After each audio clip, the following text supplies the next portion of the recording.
Hindsight is 2020, but the takes here are always 10 out of 10. If you are returning here, you guys already know what the deal is. You already know what's on the docket every single week. But if you are new here, welcome in. We appreciate you being here. We're a sports-based podcast primarily covering the NFL and the NBA, which is coming up very, very quickly at Let's the go. 22nd of this month. But before we get into all of that, Drew, how are you doing today? I'm doing great. We got a beautiful Tuesday night of July because it's 100 degrees outside, so it can't possibly be October. Right.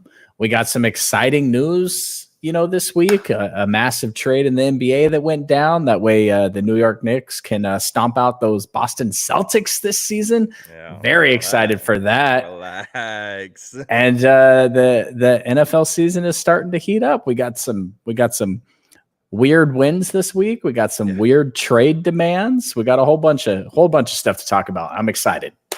Absolutely. And again, if you're new here and you don't know what's going on, so every single week we always have the same docket for the most part, at least to start out the show. Game of the week, which is the Detroit Lions versus Seattle Seahawks. Then we go over the NFL Player of the Week, the NFL Shootout Player of the Week, the Defensive Player of the Week, Offensive Player of the Week, the top 3 rookie performances, and our doghouse of the week, our loser of the week, essentially. Go over our power rankings, and then we get into the other headlines of the week, and then looking forward to the next week as well. So that, again, if you're new here, that's what we look forward to every single week for the NFL season. But again, starting at the top, the NFL game of the week is, once again, another Monday night showdown. Thursday nights, they suck, but the Monday night showdowns, seems like every single week for our month now into the NFL season have all been heaters. The Detroit Lions versus the Seattle Seahawks, where the Detroit Lions ended up coming out on top, as we always do, looking at the winners first. The Lions takeaways. Drew, what do you see from this team? A team that has finally, their offense has finally shown up to this point. What do you see from them? What do you like from them from this past week? This was just, we want to be entertained at the end of the day. Absolutely. And I'm not talking about these fourth quarter flurries either. I want to be entertained throughout the game. Yep. There was games this week. You look at the Packers, they almost made a flurry in the fourth quarter and came back. Last week the Cowboys made a flurry in the fourth quarter. We don't care about that stuff. We don't want a team to get blown out for 3 quarters. We want to be entertained. And if you look at this game, realistically, it all changed very, very early with a DK Metcalf fumble and the Lions score off of that fumble. If you take that away, they basically went score for score, touchdown for touchdown, pass for pass. Well, not really pass for pass because Jared Goff could not miss, but it was a very exciting game, very entertaining to watch. Obviously, that's why it's the game of the week. And it definitely had a strong impact on our power rankings that we'll talk about later because the Lions, they went out there. The caveat here is obviously going to be who Seattle has played so far, but Seattle's defense was fantastic to start the season. Yep. They shut down all the lower ranked teams that they played. They got a new head coach out there that's done a really good job with that defense. And the Lions, I don't know if you knew this, but Jared Goff did not have an incompletion. Matter of fact, Jared Goff on Monday Night Football had more touchdown receptions than he did incompletions. And that's a fact. Yep. Yeah, it was really nice to see the Lions offense explode this week. Perfect on the night, 18 for 18, 292 yards and 2 touchdowns. Obviously, stat line did not end there, taking a touchdown catch as well, which was pretty fun to see. Anytime a quarterback does anything else besides throw the ball, if he can make a reception, always fun to see. I also want to kind of highlight that was the slowest passing touchdown in the history. Amon-Ra was just like, he threw this floater up there, and I felt like Jared Goff on that play, he ran like an 8.74 40 to get into the end zone, and it just majestically flew through the air, and then Goff is just hell of a play call. It's like Amon-Ra was really thinking about it, and he's like, please don't overthrow him. He's open. It's like he was overthinking the process the entire time. I'm sure in real life it was like half a second, but it felt like he was just staring. Like, don't mess it up. Don't mess it up. Don't mess it up. Don't mess it up. Oh yeah, absolutely. Something that was a really big positive for the Lions is the lack of turnovers this week, with Goff having to throw an interception in each of the prior games. Him not having one this game is obviously massive. And the prior turnovers that Goff actually did have, I mean, we saw them.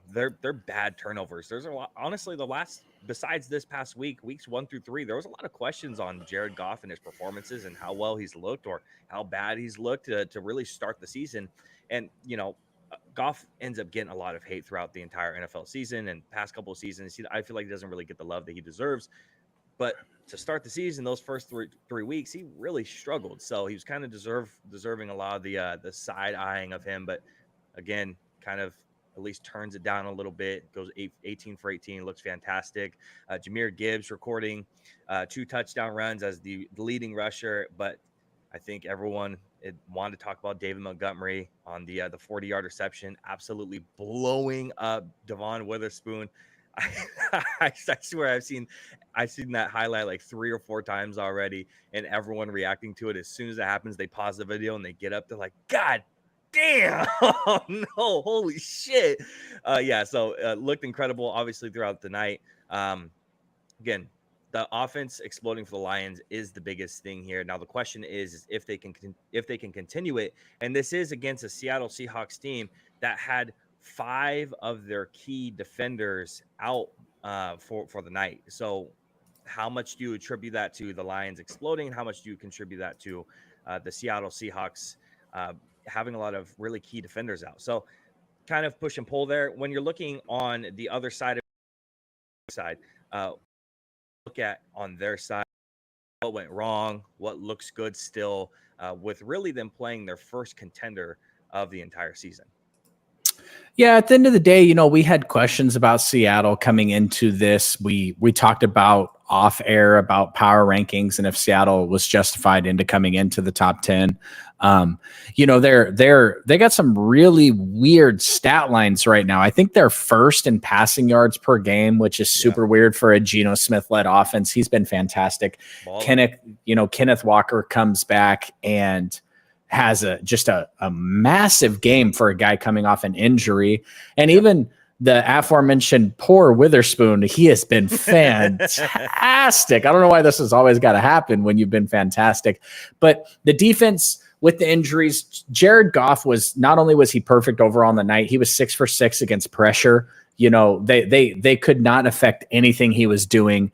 And the thing about the Seattle Seahawks we talked about in the offseason is we talked about this is a team that has a quarterback that can't beat the 49ers, their biggest division rival. And it's when you're in a place where your quarterback can't get you over the hump, it's hard to know if you should move forward with that quarterback. Well, they've come out and they've played really well. And if you look at the stat line, or if you look at the final score, 42-29, it really doesn't show you, again, how close this game was. Like I said, absolutely. DK Metcalf has a huge fumble that kind of changed. Not that I'm putting it on DK is a hell of a player. And then that passing touchdown by Amon-Ra to Jared Goff, it just goes to show you these trick plays and how volatile they can be.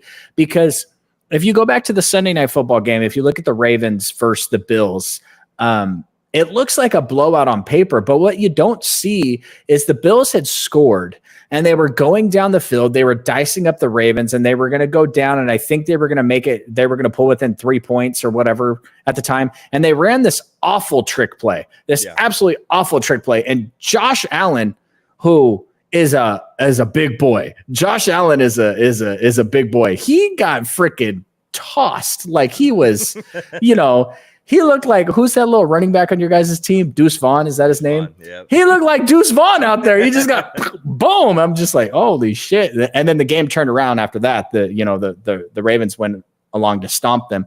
These trick plays, they're so 50-50. When you hit them, it just feels like the air is sucked out of the arena when you hit a trick play like that. That's why, chicks dig the long ball and all that stuff. You throw up one of those huge passes, and Jameson Williams, that play that he made, who, just so you know, Jameson Williams is younger than both Xavier Legette, who was he a second round pick or did he sneak into the first round? He was second round, right? First pick of the second round. And he's younger than Ricky Pearsall, who was the 49ers first round pick. This is a young player who's finally healthy, coming into his prime. Jared Goff is hitting him on these crossers. Amon-Ra does what he does. Sam Laporta, who was the best tight end in football last year, hasn't done anything this year, which is scary for teams playing the Lions because he hasn't even stepped up. And they got this two-headed monster at running back. And frankly, the only thing that we could ever say bad about Jared Goff is he's a little slow. He doesn't move well in the pocket. But if you're going to go 6 for 6 against pressure, it doesn't matter. That last night was a Super Bowl winning performance. That type of play is a Super Bowl winning performance. Now, I know they don't think they're getting back there based off of comments from their head coach, but you got an offensive coordinator who's a future head coach in this league. You got Dan Campbell, who's killing it. You got the front runner for defensive player of the year, maybe, in Aiden Hutchinson. Absolutely. And you just have an incredible offense right now. So realistically, the Lions are jumped out to a good run. And I know you asked me about the Seahawks here. They got the New York Giants next week, which, let's be honest, should pick up a dub. But then they go San Francisco, Atlanta, Buffalo, the Rams, San Francisco. So that's, if you're picking those teams, maybe, 1 or 2 wins in their next 5. So if they come out of that 3-2, if they come out of that 4-1, if they split the series with the 49ers and pick up wins against the Rams, Buffalo, and Atlanta, I'll change my tune. But they're exciting right now. The schedule's been a little soft. I'm not counting you out, Seahawks fans. I'm not hating just because I'm a Niners fan. I'm just saying, You finally played a good team and you took an L. So this isn't college football. We don't get style points here. An L is an L. So we just got to see it. Come out and smack the Giants next week, and then you go into a big Thursday night football game against the 49ers. Yeah, it's definitely at home. Looking forward to the coming of weeks for those 5 key defensive players to really come back. And additionally, another play that went out, Jordan Love, right in the middle of it. Or Julian Love, excuse me, going out in the middle of the game as well. So wrong team. That's going to be huge looking forward. Detroit put up 6 touchdowns in a span of 8 possessions. So defense really not looking fantastic there. But Geno Smith setting new career highs in passing yards, 395, and completions in 38, and then attempts in 56. Geno Smith has been fantastic all season. His advanced statistics makes him look like a very, very, very good quarterback. He's really been putting the team on his back, especially with the defense.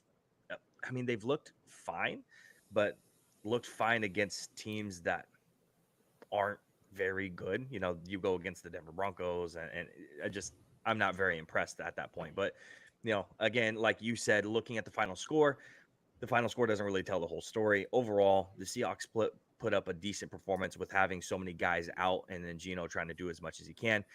Seattle had 516 yards of total offense, which is the 12th most in a single game in their team history. DK Metcalf, you already mentioned, but he became the first receiver in team history to have 3 consecutive 100-yard receiving games, 7 catches for 104 yards against them as well. So, and then that's, struggling on defense on both sides of the ball, because the Lions had their fair share on struggles. Carlton Davis was flagged 3 times, their corner, 2 which kept the drive alive and it led to Seattle Seahawks touchdowns.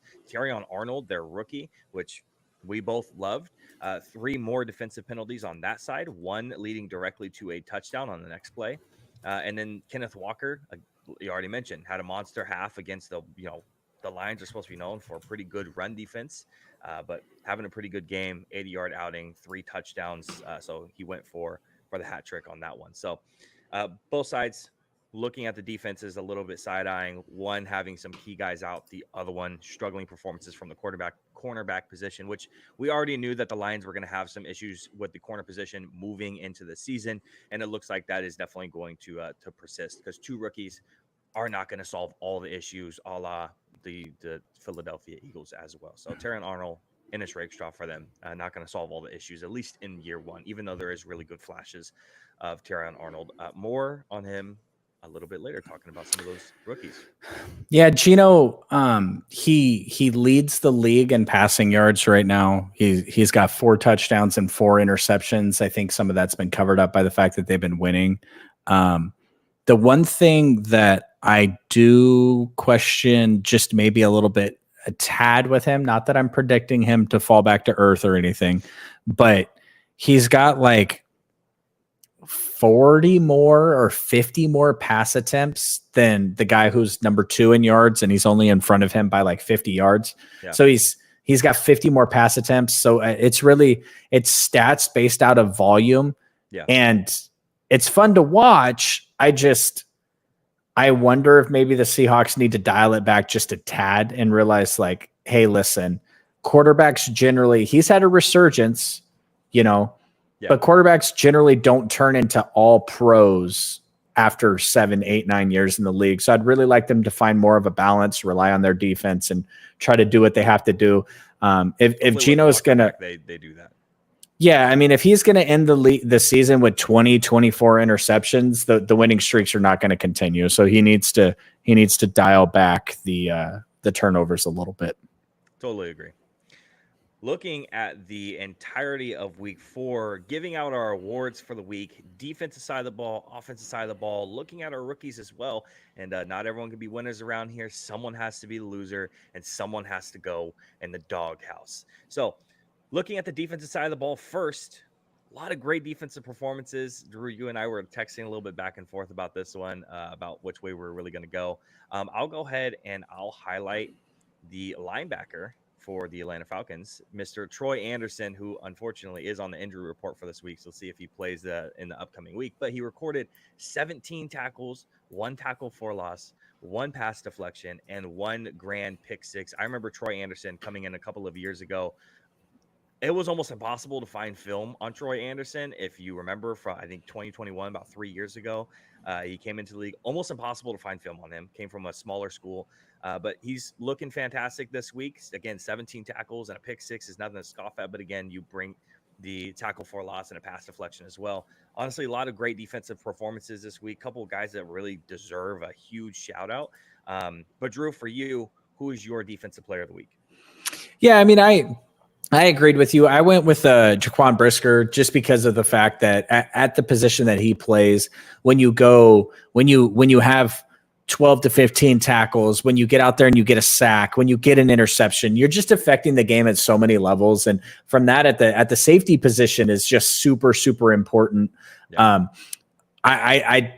Those are game-changing players. Those are players where a lot of times, for instance, I can pick defensive player of the week. I could tell you it's Marlon Humphrey, right? Because he is not allowing anybody to have any space against him. Whoever he's covering on the route, they don't throw at him, right? It's Darrelle Revis-like, right? But when you're impacting the game, when you're tackling, when you're getting sacks, when you're getting interceptions, and both these players did that this week, it takes it to a next level.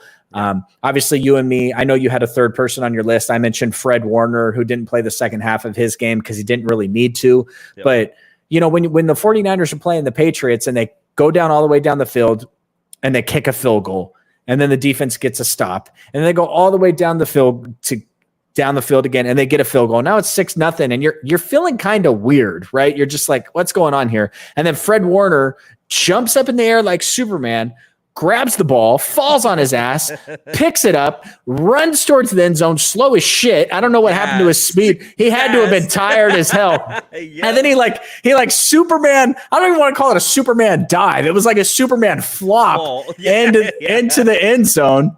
And then the funny thing is they had to get all the footage of him freaking out and celebrating on the sideline because he just kind of like wandered off the field. He was so tired at that point. Oxygen, man. Oxygen. And he is PFF's highest rated player so far this season on defense. So shout out to my boy, of course. But when you have Anderson, those, like Fred, those are game-changing plays. Yeah. Troy, he had 17 tackles. Was that the number on it? Do you have it in front? Yeah. That is a stupid amount of tackles in a football game. An absolute stupid amount. How many did Brisker have? 12 or 13? 12. Now, generally, you don't want your safety having 12 tackles. That's generally not a good sign. Just like you don't want your corner leading your team in tackles. But who cares? They got the dub. They took on the dub. Both these players did. And so I'm not making a passionate defense on why it's Jaquan Brisker instead of Anderson, right? I'm just shedding light on another player that went out and balled out this week. Absolutely. Yeah, and then on top of that, with Jaquan Brisker too, he had another pick that was called back for a penalty on the defensive side of the ball. There was an end zone horrible throw by Matthew Stafford. Not sure what was going on there, but another That's called pick Stafford. yeah, another pick He does that that. was called back for that. Another guy I wanted to highlight, the other guy that you mentioned that I had on my list, Levante David, old ass Levante David, somehow doing it every once in a while. 8 tackles, 2 sacks, 2 tackles for a loss, a pass deflection, a quarterback hit, and a forced fumble on the game against the Philadelphia Eagles. So playing all over the place, dude's still doing it. You wonder game how changer. he's still getting all these contracts, and this is why he's still getting those contracts, is because he's making plays like this. It's so important to pad the stat sheet. I got to tell you, as a 49er fan, I am so sick and tired of talking about pressure rate and pressures when it comes to Nick Bosa. Dude, Nick Bosa leads the league and I almost got him. Almost got him. And, you know, he finally got home this week. You know, he chases Jacoby Brissett down. It was a wild play. It was an amazing play. And Jacoby Brissett, himself over the line of scrimmage. So it ends up being a tackle, right? Not a sack or a tackle for loss. And Nick Bosa looks at it. He throws his hands up in there like, what I got to do to get a sack? And then a few plays later, he gets a strip sack or whatever. But I'm tired of hearing about pressures. I'm tired of hearing about, Nick Bosa, he caused 17 hurries. Congratulations. Jared Goff was perfect against pressure. Pressure doesn't mean anything. I need to see the results. I need to see games like this from Anderson, from Jaquan Brisker. These are massive game-changing. When you have a sack, 12 tackles, and a pick, that is like you hit the holy grail of what you're trying to accomplish in a football game. You affected the game at every single level that you possibly Every level. Yep. Especially at the safety position, in the backfield, in the middle of the field, deep, just and honestly, with the way that the NFL, although the passing yards have seen a massive decrease so far this year, but at the way the NFL has exploded in offense, ban that. Only 10 players on defense, I think. Yep, the way the NFL has exploded in offense in the past couple of years. Now, trust me, I like to sit down and watch a Monday Night Football game like we saw. That is purely enjoyable to me. But I also like. My team has been a defensive juggernaut for many, many years. And I like to see a player like, Anderson, like Jaquan Brisker to just, you know what, I'm going to take it over on this side of the field. And there's a few defensive linemen are cool, to watch Aiden Hutchinson have a 5-sack game. There's games where Myles Garrett just says, nah, not today. But when you see it from the safety position, when you see it from one of my favorite players to watch is Budda Baker. Because sometimes he just decides, you know what, not today. He didn't do that against the Commanders, but to see it from the safety position, to see an old school linebacker just go in there and get 17 tackles, that shit, it reminds me of Patrick Willis. It reminds me of Navarro Bowman. It reminds me of some of the greats, Ray Lewis. I just love to watch that. So shout out to those defensive performances. It reminds you of Leighton Vander Esch on Madden. So, Nope, I hate Leighton Vander Esch. Hey, hey, what happened to that dude? I don't know, man. He went into the woods. He decided to go be a lone wolf and go enjoy his life. Shout out. Did he got injured last year? Neck injury or something? Yep, his persisting neck injuries. Who'd that happen against? I can't remember. Were you in attendance for that game? I try to block out. Supposedly like brains will just block out all trauma. I don't remember any United games I've been to. if you guys know Jacob, this man loves to talk. That's why he has a podcast. You've never seen him sit there next to you for 3 hours and not say a damn word like I have. It's crazy. Unless you go to the Celtics Kings games, then he doesn't shut the hell up. So absolutely. What can we do? Looking at the other side of the ball for the offensive players of the week, I don't think that this one was as difficult to really pick up on. For me personally, two guys really stood out for me. Two. I think there's 2 guys that stood out. Oh, wow. I think there's an obvious one, a certain running back, and I think a wide receiver deserves a shout out because he's been balling out all season. So I'm not sure which one you're going to take. What about the quarterback that went perfect? Nah, I'm okay. Do you know how hard it is to have 300 passing yards on 18 attempts? Hey, dude, he had 292. He was a little short. All right, just so we're clear, I ranked Jared Goff 3rd. I did have him behind a certain running back for the Baltimore Ravens and a certain wide receiver from the Texans. So you take whoever you want. Okay. Yeah, you take whoever you want, and I'll take the other guy. I'll take the less obvious ones with Nico Collins, 12 receptions, 151 yards, and a touchdown.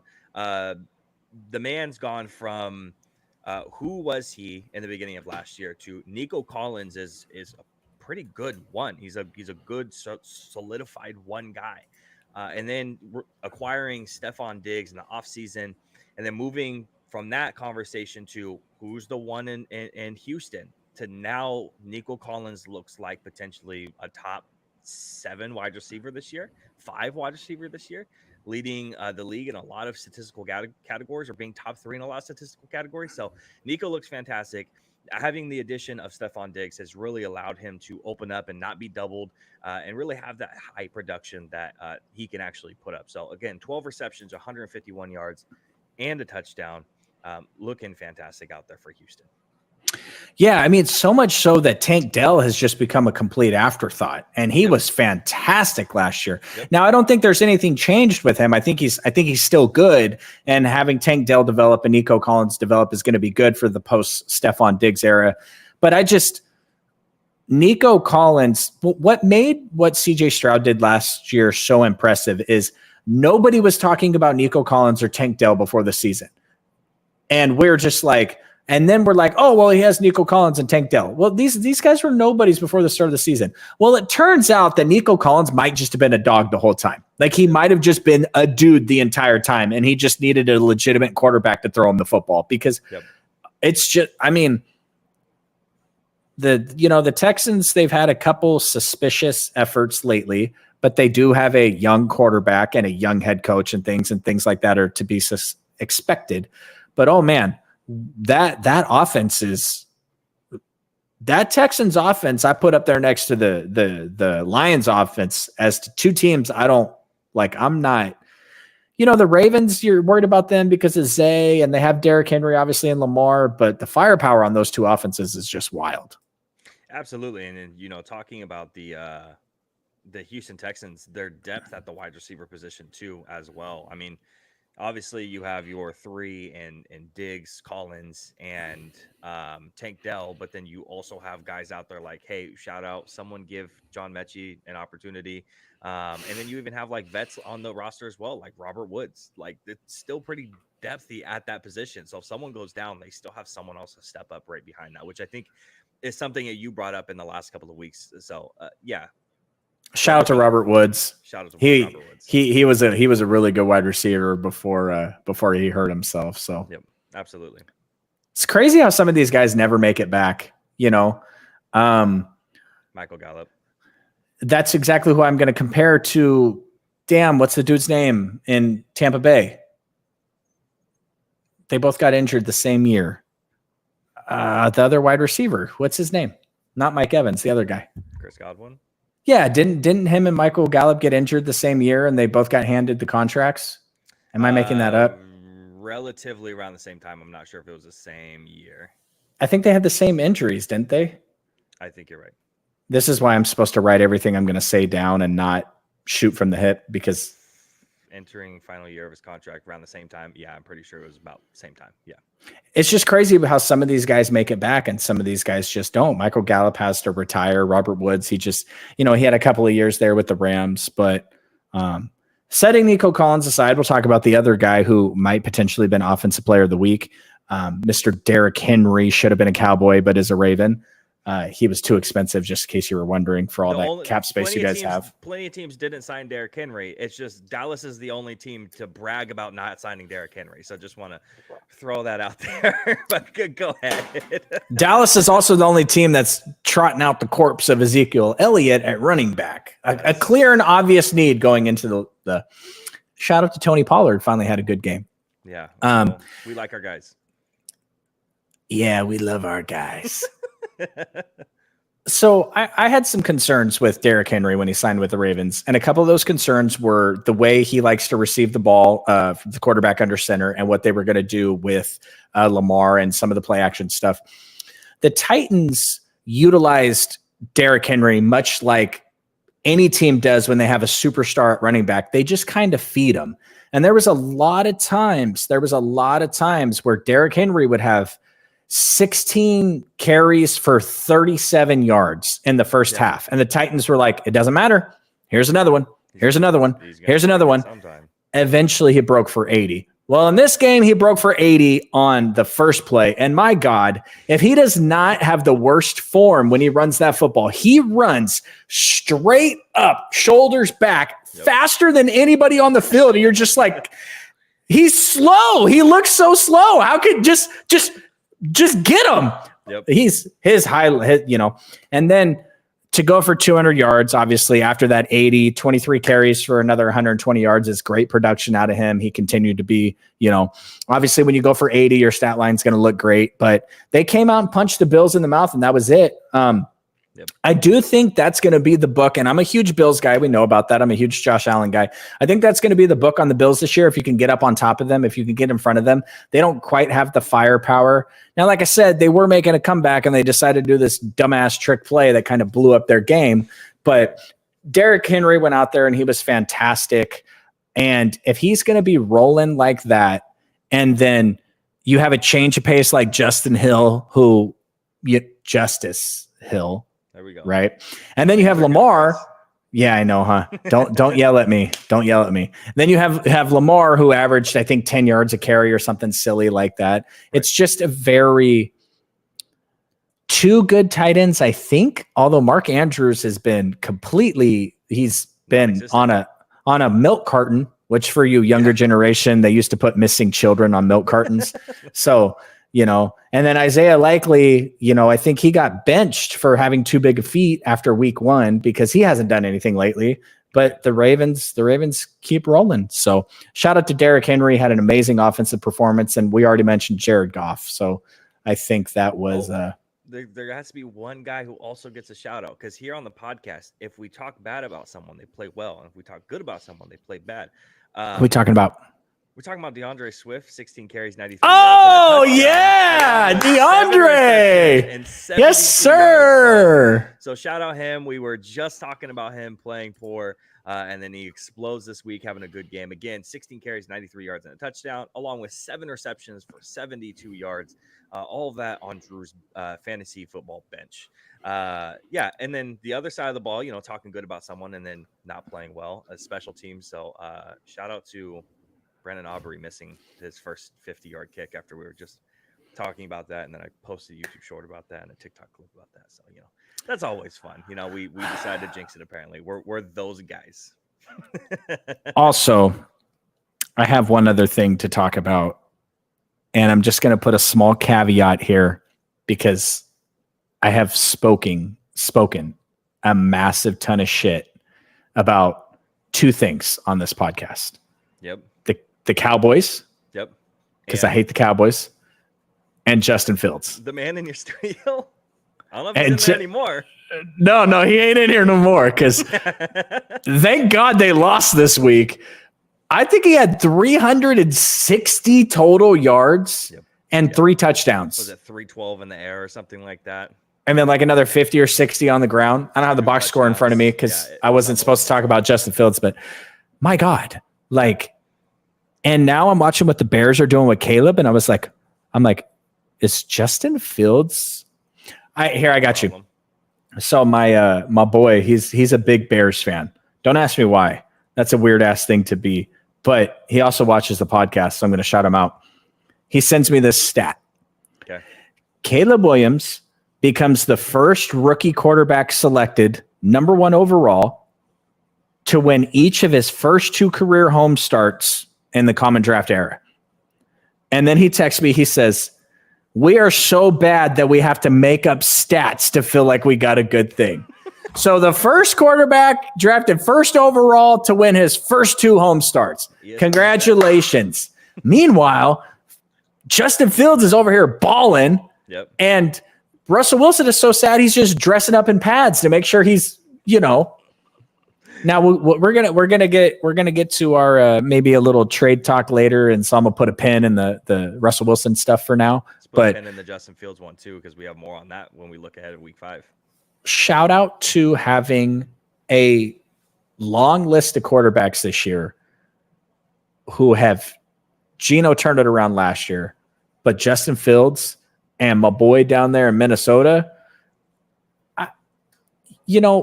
I'm a big sap. You wouldn't know this if you knew me in real life, especially at work, because everybody thinks I'm kind of a jerk. But I like to watch shows like The Voice. You know, when the chairs turn around and they start crying because people are out there accomplishing their dreams. All Sam Darnold has ever wanted to do was play quarterback at a good level. And he worked so hard for it. And he was drafted to a piss poor organization like the Jets. And then he got sent to football Siberia with the Panthers. And then he takes a backup job.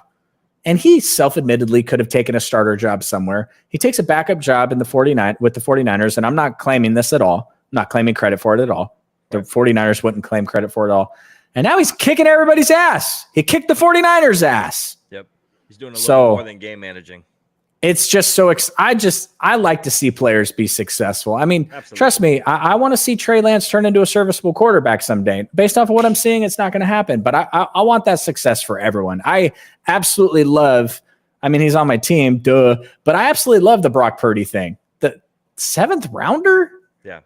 Which it's not supposed to happen. It's funny because if you go back a year prior, he was ranked as a first-round pick. He just didn't come out. And then Iowa wasn't as good. I like to see guys succeed. As much as I talk shit on this podcast, if Justin Fields makes me eat a big fat-ass bowl of crow because the Steelers continue to be good, I'll just be so happy for that dude.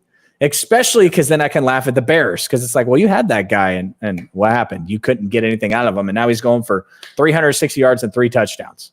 Absolutely. Continue on with our awards for the week. Looking at the rookie performances, top 3 rookie performances of week 4. I'll go ahead and kick it off because this guy was my guy throughout the draft process. And Bro, get out of here. Where do you think I'm going?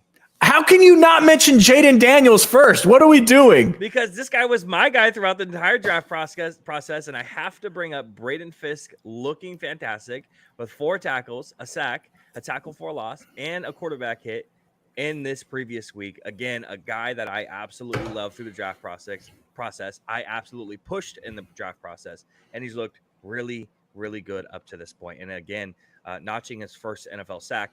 And looking fantastic throughout these past 4 weeks.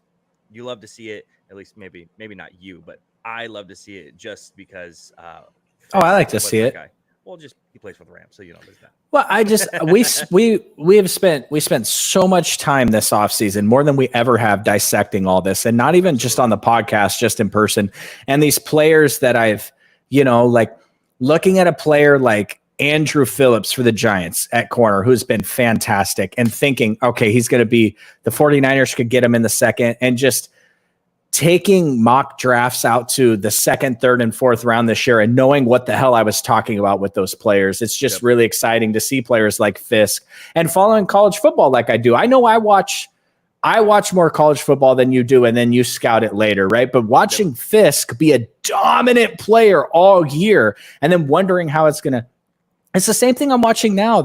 Michigan has a corner, and I'm just like, this dude looks like, I don't know what the NFL is going to do with Travis Hunter, wide receiver corner. I don't know which way they're going to go with that. But This dude looks like a lockdown corner. How's it going to translate, right?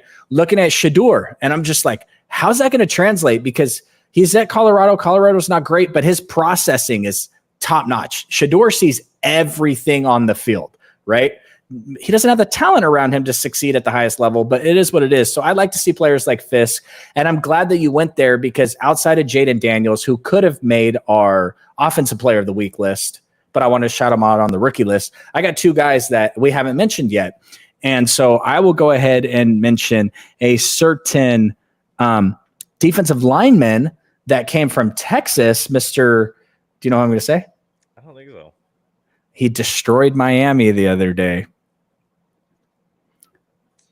No, you're not there. We're on the rookie defensive lineman, Mr. T'Vondre Sweat. You don't remember Mr. Sweat? Right. This dude. T'Vondre's been like one of the highest ranked PFF interior defensive linemen all year. He's been nuts. Now, I'm a PFF guy, but there's been a couple times where I'm looking at PFF. Fred Warner's the highest ranked linebacker in the league, or defensive player in the league. Okay, that makes sense. He's killing it. Yeah. Sometimes there's people up there on that list, and I'm just like, what the hell? That ain't right. And then other times I know a player's balling out, and I go look at his PFF grade, and it sucks. I'm like, I'm going to flush that. That doesn't make sense.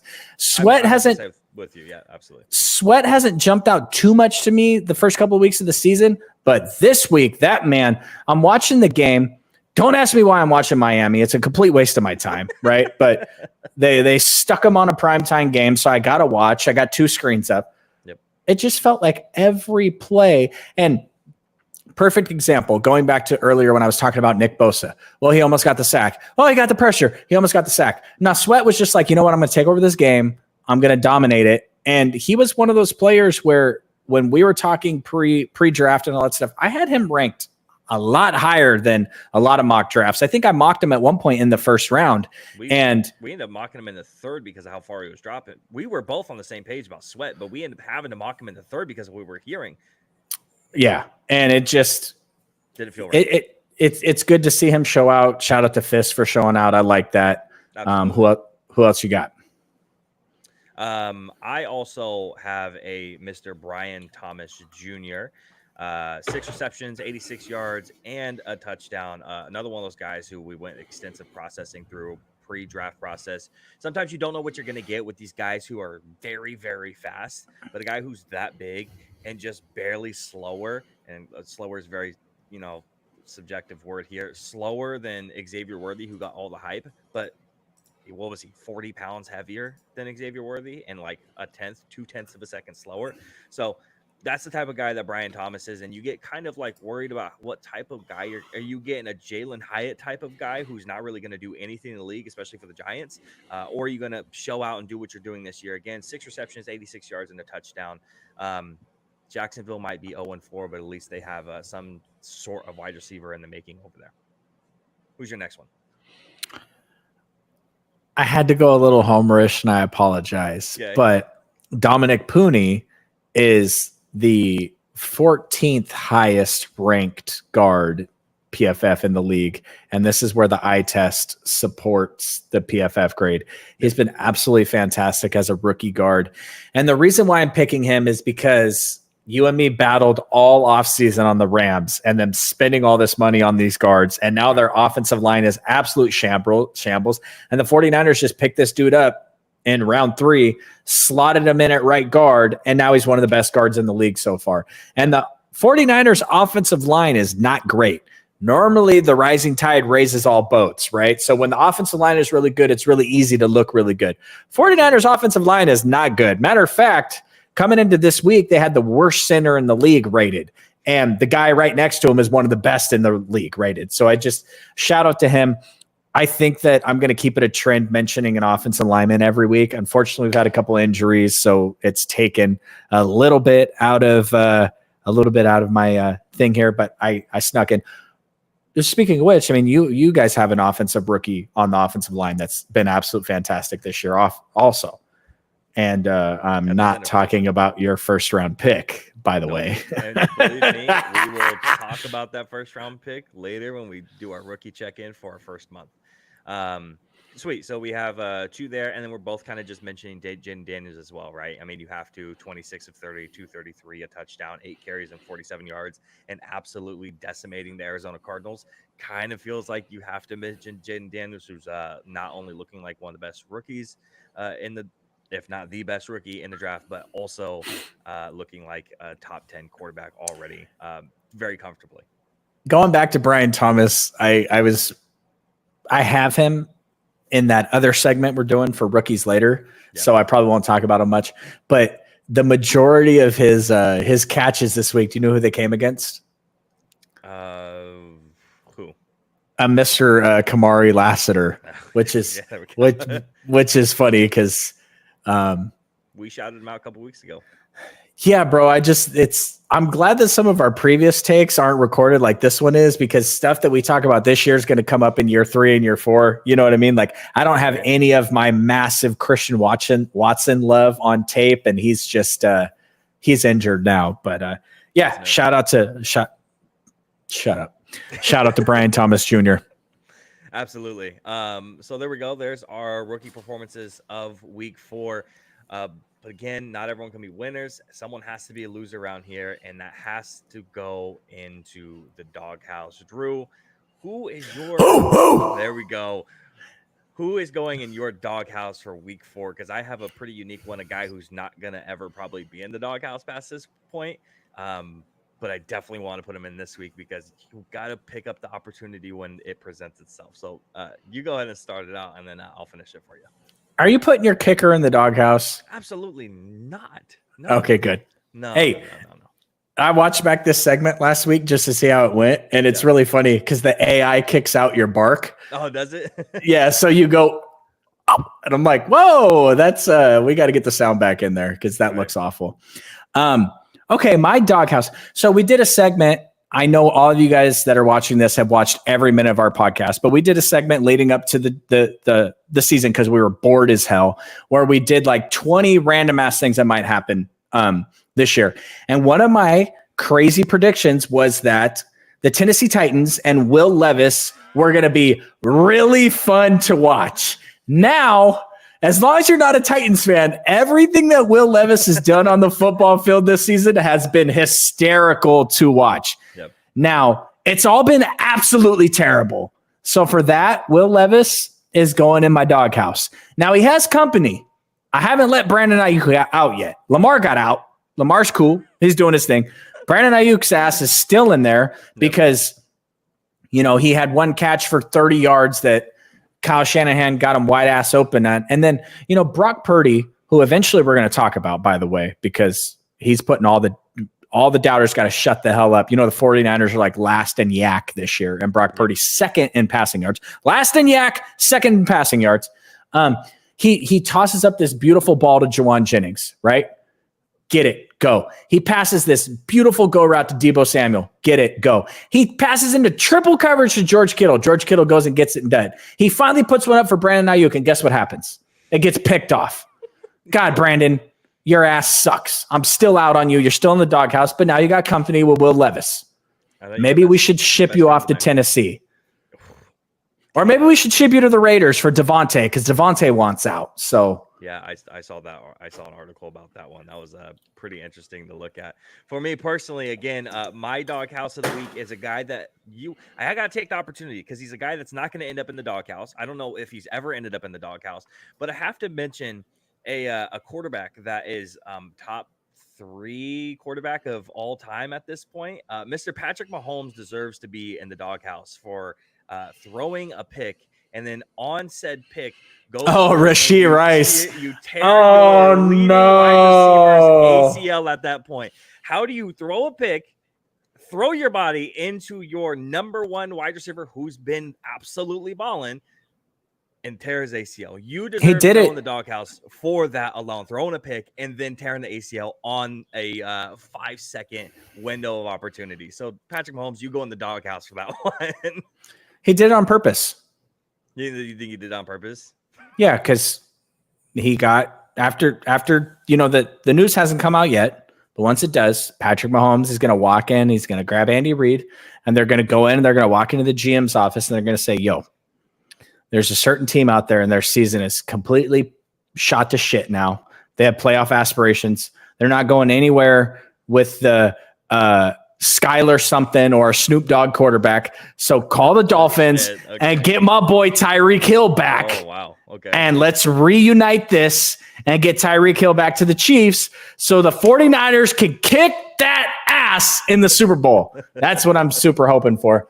But real talk, expect the Chiefs to be super aggressive. This is Hollywood Brown on the IR now. Yep. This is Rashee Rice on the IR who was balling out. And Xavier Worthy is a super good weapon, but he is a rookie, and we have seen the press issues.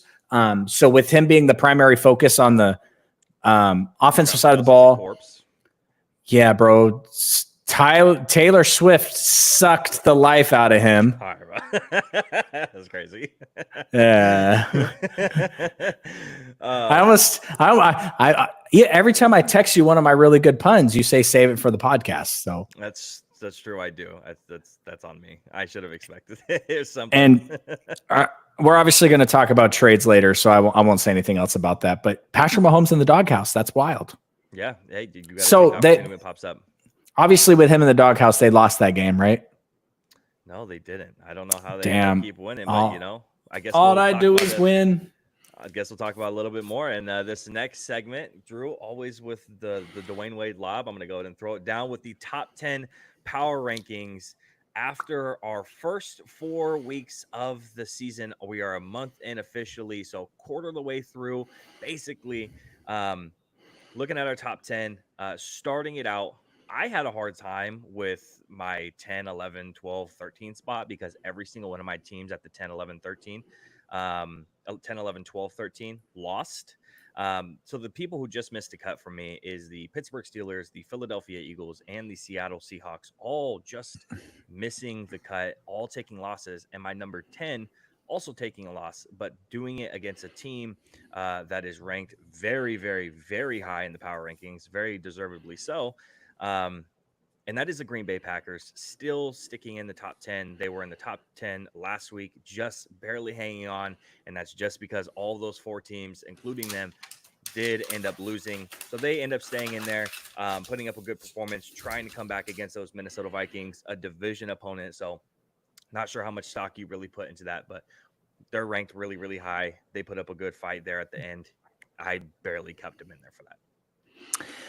Yeah, my 11 through 14 are kind of the same. We got the Steelers, we got the Seahawks, we got the Saints. We do have the Packers there. I did not put them in the top 10.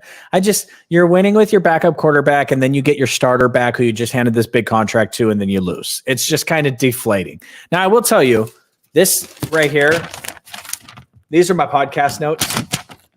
Inside scoop.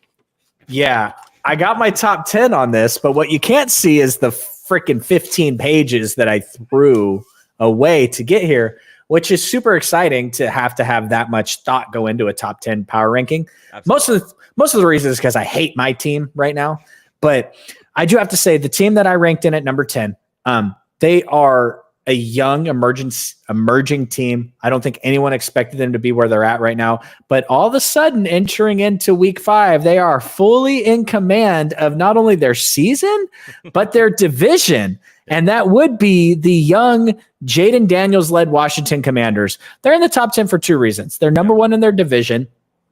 I believe in their head coach. I believe in their quarterback, and I'm going to continue to pound the table for Jaden Daniels because Jacob did not like him in the pre-draft process. And I told you they have a legitimate front office now. Yep. My guy, Adam Peters, let me tell you about Adam Peters' background. The Bill Belichick Patriots, the John Elway Broncos, the Kyle Shanahan, John Lynch 49ers, and now he's there in Washington with a new ownership group. And like I said, at number 10, fully in command of their season, the Commanders.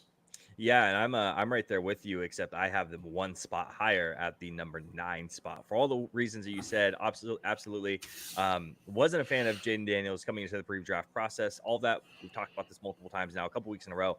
Everything kind of gets thrown out of the window as soon as we start playing the actual games and you're set into a certain system. Forget the system. Jaden Daniels is the system. I don't want to harp on it too much because he's going to be in the later segment, and he's already made me eat crow, and so I'm put a very thorough list together of all the things that he's done up to this point. So I want to save that for the rookie check-in, but just know he's playing fantastic. And if you're only listening to just the power ranking segment, first of all, listen to our full-length podcast on Apple Podcasts, Spotify, all that stuff, or YouTube, or go check out the clip of the rookie check-in up to this point. So again, Jaden Daniels, absolutely agree with you up to this point. 4 weeks in, looking incredible, sitting at my number 9 spot.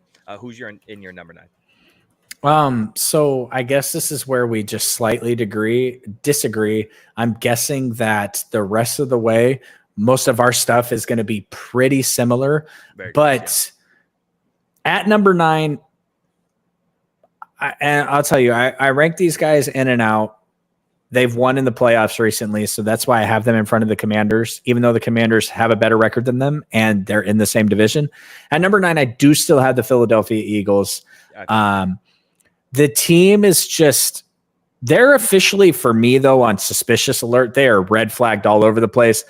I think this thing with Sirianni is going bad. Like, I think it's going bad. And Once again, we got an offensive coordinator there who is not making sense of anything. And this team just, it has so much talent. You have Saquon, you have 2-star wide receivers, you have a really good tight end. Yep. It doesn't make sense to me why they look like they're hungover. You know, like when you expect something out of someone and they get really drunk the night before, then they come out and play. That's what the Philadelphia Eagles look like right now. And I wanted to drop them out of the top 10, but the Packers lose with their starting quarterback. The Seahawks lose.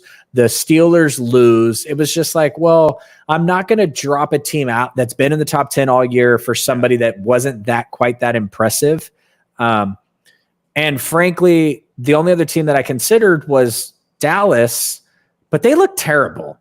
But it was also Thursday night, and every team looks terrible on Thursday night. So I thought about putting them back in because they did get the W, and it's a Thursday night game, and it really means nothing.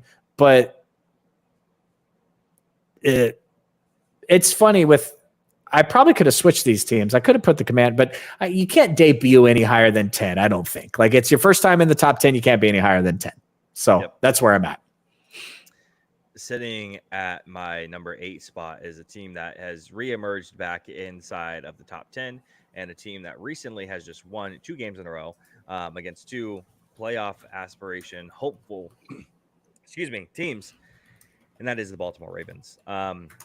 We talked about the Ravens a little bit in the offensive player of the week with Lamar and Derrick Henry and how well they've played, and I didn't really give them a whole lot of credit against Dallas because I brought it up last week. I'm a pretty pessimistic Dallas fan, but doing against the Buffalo Bills, who still, spoiler alert, ranks very, very, very high in this top 10 for both of us, you deserve to be put back inside that top 10. You're sitting at that 8th spot. You're only ahead of a team, for me, that's debuting in the top 10 for the first time in the Commanders, and a team that lost this past week, put up a good fight, but lost. So their default put at that number 8 spot. So I'm with you. I think it was a lot of fun to try to put together that 8, 9, 10, 11, 12, 13 spot. But these teams 7 through 1 for me, I think are pretty solidified, and I really like all of their chances going forward. Who's your number 8? I had the Buccaneers at number 8. They slipped up, and now they're back. And are you still there? I am. Okay, you disappeared for a second. I thought you hated my take, so you're like, nope, I'm done. I only have the Bucs one spot higher. We're right there basically. and so you got the Buccaneers at 7. I got the Ravens at 7. So we could put a bow on that because we're right there on both those teams. The Ravens lose to the Kansas City Chiefs by an inch, and then they blow a 10-point. They blow a 10-point lead to the Raiders in the fourth quarter, which will end up being the Raiders Super Bowl. Yep. All the Raiders fans at work, by the way, are on suicide watch because of this Devontae Adams news. So they had their Super Bowl when they beat the Ravens, and that's about it. The Buccaneers. The reason why I didn't put them a little bit higher is just because we know that there's going to be a couple times this year where Baker Mayfield's going to forget that he's this version of Baker Mayfield, and he's going to be Cleveland Browns Baker Mayfield for a game, and it's going to cost him because ultimately the talent on that team, while it's good, is not going to be able to overcome his bad decision-making every 5 or 6 weeks. But the Buccaneers are going to be that team in the playoffs where everybody's like, shit, I don't want to play them. That was the Lions and the Packers last year, obviously. They both those teams should have beat the 49ers in their games, and I think just ultimately our experience kind of won those games for us. But the Buccaneers are shaping up to be that team that nobody wants to play.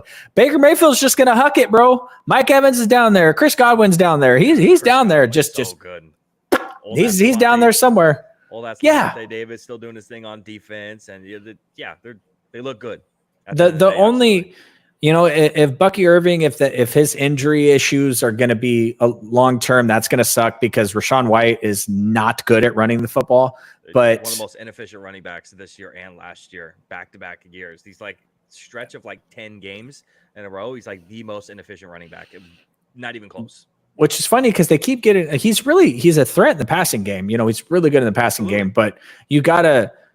I guess you got to continue to give him the carries so you don't know what's coming back there. But at some point, you just got to realize, we got to figure this out because we cannot be one-dimensional come playoff time. No, I'm absolutely there with you.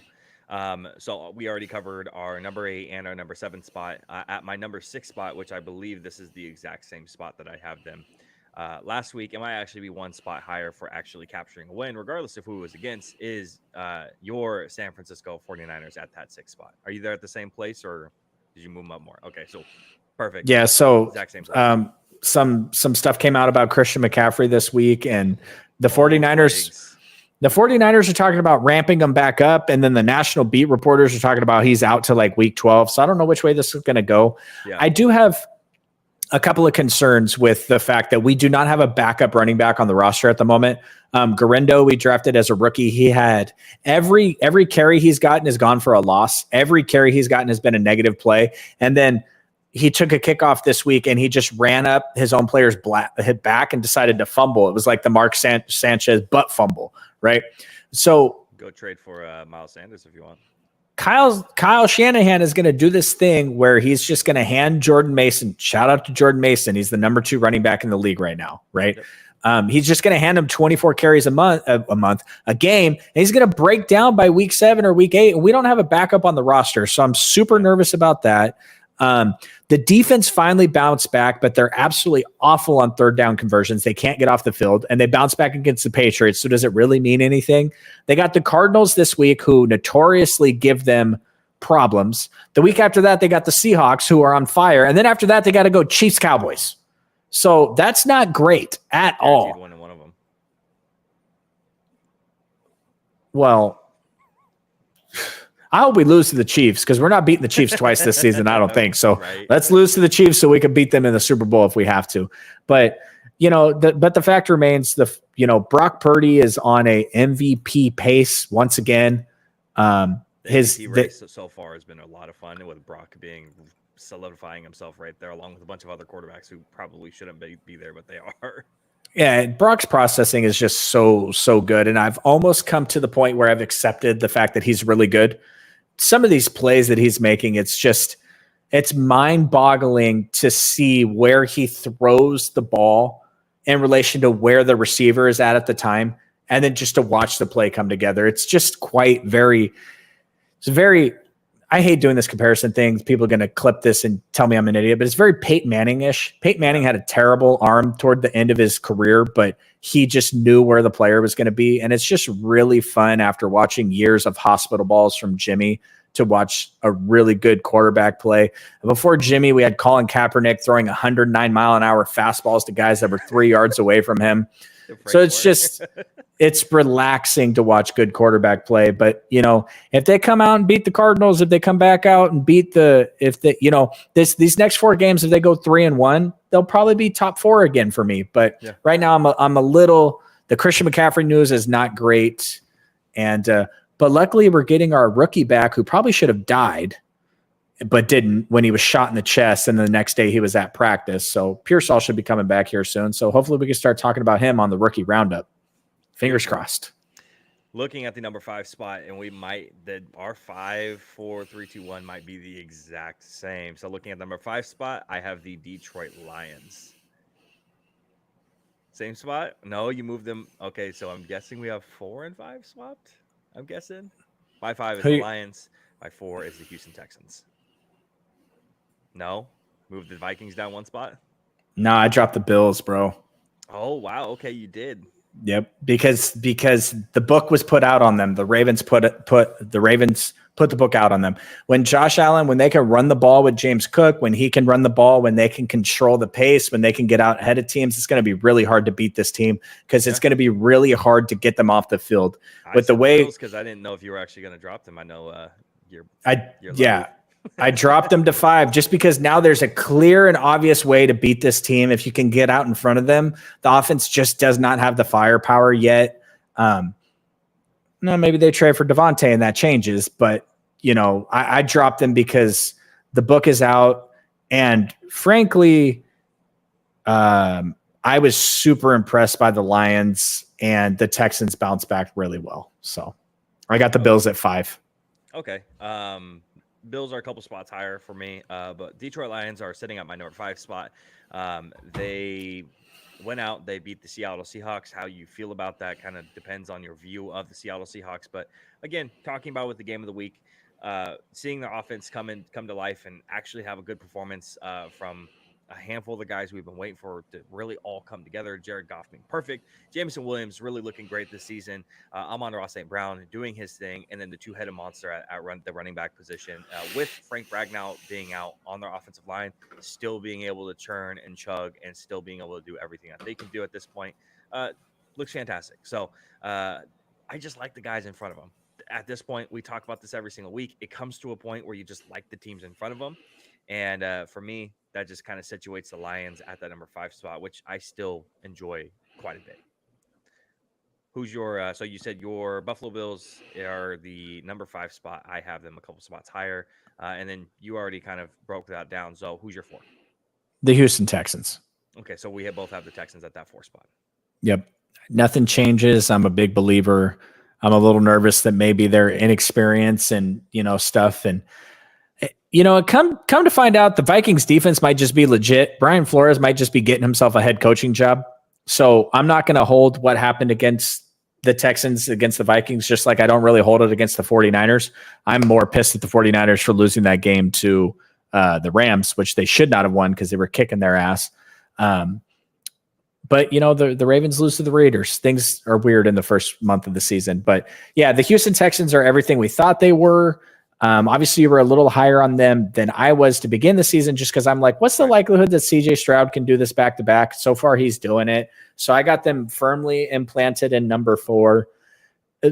Honestly, my top 5 here, it's going to be really hard to see any of them fall. Now, if the Bills lose again next week, maybe. But yeah, we were talking about next week what it was going to take for the Bills to supplant the Chiefs. We talked about that last week, and then the Bills came out and laid a stinker, and the Chiefs took home a dub. So I got the Texans at 4. I have the Buffalo Bills at that 3 spot. They just dropped 1 spot for me. Still high octane, still high power. Josh Allen is still looking like he is the potential front runner for MVP. Look up the odds on that one, but I'm sure he's quite high on that one. Talking about quarterbacks that are in the mix for MVP, Brock, Josh Allen, fucking throw Sam Darnold in there for all I care at this point. But Buffalo Bills at that 3 spot. Losing to the Baltimore Ravens is definitely a huge hit and definitely doesn't look great for them. It looks like they got decimated, especially on paper. Watching the game, sometimes it looks a little bit different, but then now you have your third down pass rush specialist being out for the next handful of games, and Von Miller is going to hurt them a little bit, and not really a lot of depth behind them on that defensive side of the ball. Already not the most sturdy defense on the planet, with a couple of guys who are starting who might not be starting on other teams, Taylor Rapp, DeMar Hamlin, and then their corners that they have on the outside of Teron Johnson, who I really like in the nickel spot. Outside of that, couple of their corner spots in their secondary is a little bit shaky, and they could definitely be looked at with a little bit of a side eye, even with the performance that DeMar Hamlin has been putting up this season as a safety. At the number 3 spot for you, Detroit Lions. Okay, it's a big bump up, right, for you? Yeah, I watched every snap of that game, and it just put a fear in me a little bit. And I think that kind of stuck with me. Now they, like I said, I did a couple iterations of this and they were kind of bouncing all over the place. There's a team that's holding into the top 6 in the 49ers that I think it's just the respect that people are giving them right now, even though they're not really playing at that high of a level. But there's 2 things that you can kind of go off of that. The 49ers aren't playing at a high level and they're still 2-2. Maybe that's why we should have them higher. The Lions are playing out of their mind. Can they continue it? Well, until they don't, this is a weekly power ranking system. So right now, there are 3 teams that I would not want to face, and in order, that's how I rank them. The Bills, I think the 49ers kind of tailor-made to beat that team with the way Fred Warner's playing right now, to take away everything happening in the middle of the field and the way he can run around. Yeah. And the Texans are just... they got to show me a little bit more. I haven't forgotten what happened in their playoff game last year. So, absolutely. And then our 2 and our 1 are the exact same then at that point, which feels like, unless you put the Chiefs at 2. I did not, and we're still on that. Unless the Chiefs are going to lose a ball game, probably not going to drop them outside of that. Minnesota Vikings at the number 2 spot, and the Kansas City Chiefs at the number 1 spot, unless you switched it for whatever reason. The Vikings look absolutely legit with the weapons. Brian Flores led defense, and the blitz schemes they're coming from that guy, absolutely nuts. Brock Purdy's giving them their props after that game, obviously, but the Green Bay Packers, with a division game, ended up giving them a little bit of trouble there at that tail end. Still stuck around, still held out. Sam Darnold playing at a potential MVP level, being an MVP candidate. I believe he's still top 5 for those odds there. Aaron Jones at the running back position after not having a running back last year, and Alexander Madison and him looking like absolute shit. The offensive line looks good. You have multiple weapons and emerging weapons like guys like Jalen Naylor on the wide receiver position, obviously along with Jay Jettis, and you still have Jordan Addison as well, and you're still going to get back TJ Hawkinson this season. So the Minnesota Vikings look super legit on both sides of the ball, and I'm excited to continue to see how they progress and how they continue, because personally, and I feel like this with a lot of people, did not see them at this point at the season at all. And then looking forward, the JJ McCarthy discussion is definitely going to be interesting heading down the line. So, but same thing for you, Minnesota Vikings at 2 and the Chiefs at 1. Looks like we just lost Drew a little bit. So I'm going to go ahead and continue it with the Kansas City Chiefs at that number 1 spot. Totally fine. Totally okay. So Kansas City Chiefs, number 1 spot. I've already said it, that we are not going to be dropping the Patrick Mahomes led Kansas City Chiefs out of our number 1 spot until they win, or excuse me, until they lose. They're 4-0. They're not losing a ball game yet. Is it ugly the way that they are winning? Absolutely. But beating the LA Chargers 17-10 doesn't matter. They are still at the number 1 spot. And Drew has decided to join the Tea Party once again. Drew, so if Riverside kicks me out because I have no internet, but I'm watching you on YouTube and it's still working, and I'm like, all right, cool. Well, at least I won't miss anything because I'm still watching it. Go ahead. You're good. Yeah. I mean, the Chiefs haven't lost. So, and do I think they're going to lose here soon? Probably. Yeah. That offense is going to be in a little bit of shambles, but the Vikings have a game against the Jets that's kind of funky. The Lions are playing. Who's Detroit playing? Come on, Drew. Do they got a bye week? They're on bye week. Yep. I hate bye weeks. Bye weeks should be illegal. So Detroit can't move up, and Houston is playing. Well, Houston's playing Buffalo. That's a massive game. Listen, I forgot about that. Yeah. Yeah, if the Vikings come out and kind of look suspicious against the Jets, and the Chiefs come out and lose, and the Texans come out and smash Buffalo's face in, or Buffalo comes out and smashes the Texans' face in, maybe we could see a little movement right there at the top. Yep, absolutely. We shall see. This week 5, honestly, is a pretty good lineup. I think you have big implications for the AFC North with Cowboys versus Steelers on Sunday Night Football. But you also obviously have the Vikings and the Jets, or excuse me, wrong division. I was just talking about the lineup. Vikings and Jets in London, I think, is a very interesting game. I don't talk about that one way later. But you have the Ravens versus the Bengals, which have huge implications. Drew reacting to what I just said. The Ravens versus the Bengals having huge implications for that AFC North as well. So it's definitely going to be interesting to see how this is going to kind of shake out, especially and then continuing looking at the lineup, Bills Texans, probably the marquee matchup, but interdivision rivalry with the Cardinals and the 49ers as well. So it all looks like fun for week 5. I think that Minnesota Vikings defense at 6:30 a.m. in London is going to make Aaron Rodgers look washed. Maybe. Just so you know. That's okay. Maybe you're going the other way with that, but that's going to be my bold prediction. We finally got a good Thursday night football game too. Oh yeah, look at that. The Bucks and the Falcons, another interdivision. I mean, if Falcons win that game, they're sitting there tied at 3-2. Yeah, we got Kirk Cousins and fuck it Mayfield. Fucking Mayfield. Yeah, absolutely. Hey, so little Buffalo Wild Wings action Sunday night in Folsom to watch the Pittsburgh Cowboys game. What's up with that? We could do that. Absolutely. What's up with that? So moving off of our power rankings and looking at the other headlines for week 4, Drew, the first thing I want to go ahead and talk about for this week is obviously massive, just with everything coming out with depending on who's requesting for trades and whatnot. But my original question was, who is in the trade market team wise, and who should they target? So I don't know if you want to go ahead and start this off. I have 1, 2, 3, 4, 5 teams looking. It's technically one segment is 2 teams together. And that has to do with a little bit of the news today with Davante Adams. But a handful of teams, I'm not sure who you have in the market, but if you want to go ahead and kick us off, you can. Well, good thing I didn't read the memo because I didn't go with teams. I picked players that might be on the move. I went players first, and then I swapped it. Like I wrote it out as teams. I think the number one player that's probably so I'll go players, you go teams. That'll be good. That'll give us depth to this. Haason Reddick. Haason Reddick's got to be on the move. I don't think at this point there's any way that you can bring him back in and rekindle this relationship that was fractured before it started. Absolutely. And pass rushers, Randy Gregory, Chase Young, these Von Miller back in the day. There's these pass rushers are always these splash trade chips, and it's hard to say what kind of shape he's in, but any team, Micah Parsons out for a couple of weeks, D-Law on the IR, things like that. Now we know the Cowboys won't do it because Jerry Jones never does anything like that, but that type of team, like you just mentioned, the Bills have nothing behind Von Miller, essentially. Do they pick up the phone and see, can you get Haason Reddick for a 7th round pick at this point?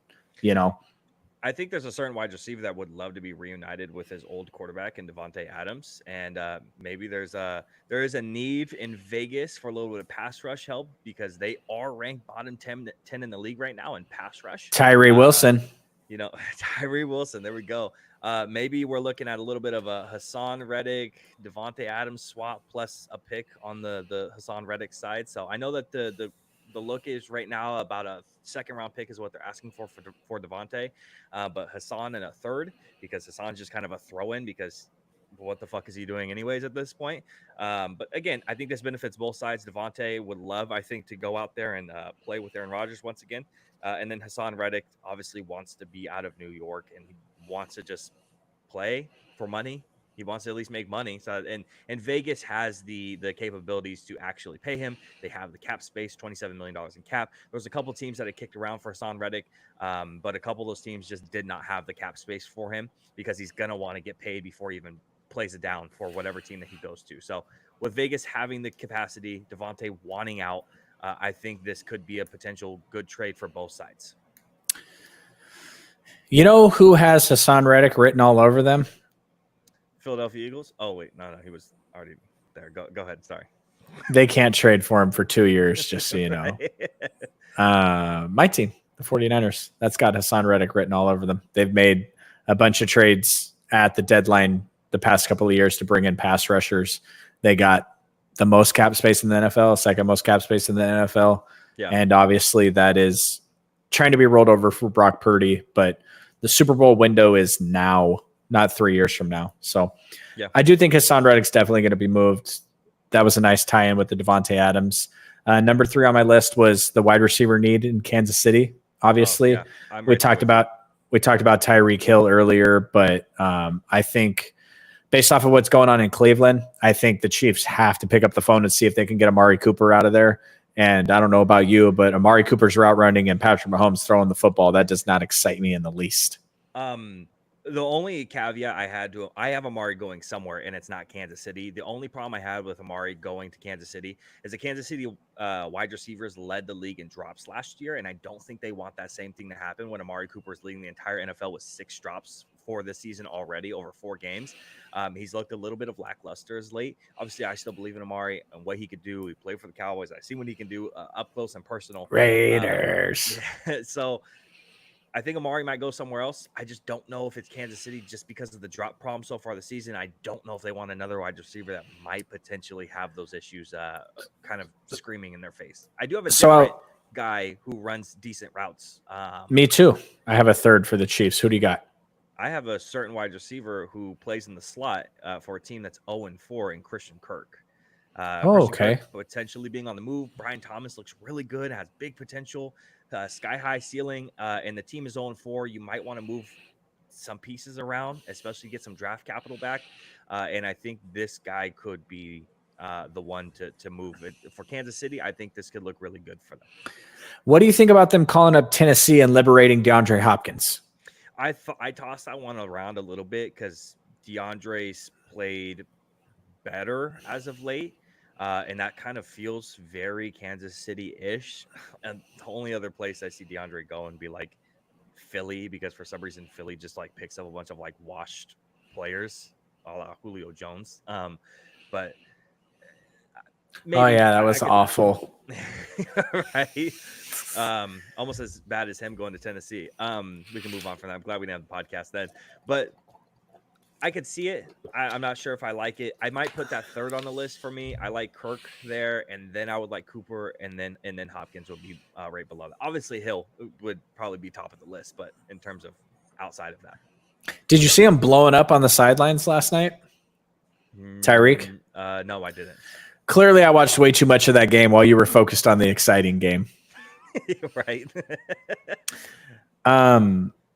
I guess another tie-in, we'll see if either of your teams tie into this. I got two quarterbacks that might potentially be on the move. Obviously, we've talked about Bryce Young already, but also Mr. Russell Wilson down there in Pittsburgh, because at this point, I would think that Justin Fields has bought you a lot of equity in your 3-1 start, especially the way he's playing. And you're not benching him at any point unless he falls off a cliff. He would have to get hurt. And I'm just not sure what Russell Wilson brings you at this point. Why do we think he could stay healthy? Because he just hasn't been able to. So absolutely. I agree with that. I didn't know if you were going to cover in the quarterback, so I actually went all different skill positions. I have one offensive side of the ball guy. I have Amari Cooper, and then I have a safety in a corner on my list as well. So you have a safety? I do have a safety. I wonder if we have the same safety. I have a star safety. I have a superstar safety who wants to get paid this offseason. I also have a superstar safety who wants to get paid this offseason. Does he play in Arizona? He does play in Arizona. Yeah, Buda Baker. All right. Good. Yep. That's good. That's good. We don't discuss our shit before the podcast, just so everybody knows. We don't. It's a rarity that we do. Yeah. if only of his contract. Yeah. I think he's definitely going to want to get moved, especially because Kazir White, James Conner, these guys are also up for contract as well. I know you just drafted Trey Benson, but James Conner is clearly a very integral part of this team, and he's probably going to stick around for a little bit longer. And Kazir is going to get paid as well. So safety position is definitely expendable. We saw that with the Broncos letting go of their safety. The Bengals let their guy walk last year, and Jesse Bates. So these guys are clearly not going to be integral parts of a lot of teams. And for me personally, where I have him going is a team that needs secondary help all over the place. And it's funny because they actually just beat the brakes off of the Arizona Cardinals. And I have the Washington Commanders wanting to get secondary help and Buda Baker being traded to them. A team that's leading the division right now maybe wants to make a bigger push. Just kind of how like Houston did this last offseason, clearly saw how good they were. And they're like, oh shit, like we need to go more. We need more stuff. And maybe Washington makes a little bit more of a push with how well Jaden's playing right now. I think if Adam Peters, Washington doesn't call up the Raiders and see what they want to do with Devontae, then they would be missing the boat a little bit there also. So yeah. I would honestly look at the Commanders to be very, very active. There's nothing wrong with when your young quarterback is playing really well, surrounding him with talent. A lot of teams might think that it's too early, but there's so much parity in the NFL year in, year out. At this point, if the Commanders win the division, is that going to surprise anyone? The Eagles might fire their head coach. The Cowboys look suspicious. Like this team's division at points has been the most competitive in the NFL. So to have the Commanders rise out of that, like, it wouldn't surprise me to see the Commanders go big at, here on out the trade deadline, and safety help would be excellent. Wide receiver help would be really good. So keep your eye on that. I wouldn't be surprised. They got a big game against the Browns because the Browns defense is still the Brown defense. If Jaden comes out and he only has 7 incompletions the last 2 weeks, that's a stupid ass number. We should have brought that up when we were talking about Jared Goff earlier, but 7 or 8 incompletions the past 2 weeks, that's just freaking nutty. So let's see what he can do against the Browns defense. Did he only have 2 Didn't he only have 2 last week, and then he had 4 this week? Then even better. Yeah. So no, absolutely, I'm right there with you. We brought up Amari Cooper and a team that I think could use a little bit of some wide receiver help, and we already talked about Amari potentially moving on. Cooper's in the last year of his deal. They didn't want to actually extend him in the offseason. Getting some type of capital back for him is probably the best thing right now. And I think a team that could potentially use another wide receiver out there, because you're not sure what wide receiver is going to pop up, and during that week is the LA Chargers could use a guy out there in the Bolt. So I think they're a team that could potentially go after a guy like that, kind of test him out, see where he goes, and maybe be Justin Herbert's favorite target for at least the remainder of the season. Well, I wouldn't hate that at all. Ladd has been really good. You know, he's averaging he's averaging like 2.88 yards per route run. I think for our own personal reasons, Ladd McConkey is going to be an interesting guy to keep a lookout on the rest of the season. He's been really, really good. He's allowed Quentin Johnson to look like a decent wide receiver because he catches every target. I hate to be the guy that talks about the white slot guy, but my goodness, they just make them somewhere in a factory and they pump them out and they just keep doing what they do. So Ladd and Wes Welker and Amendola, Cole Beasley, like it keeps, without the weird vaccine crap that Cole Beasley does. Ladd is just Ladd, and I would love to see them add some wide receiver help. And I know Amari Cooper's had his drop problems, but I just really wonder, when you look at a situation like Cleveland, how motivated anyone can be on that team right now. I'm right there with you. Did you have any more guys that you were wanting to move around? No, that was on top of my list. That was my list. One more, and I have Detroit. They have I already talked about a little bit earlier. They have some secondary issues. They drafted 2 corners, Ennis Rakestraw and Terrion Arnold.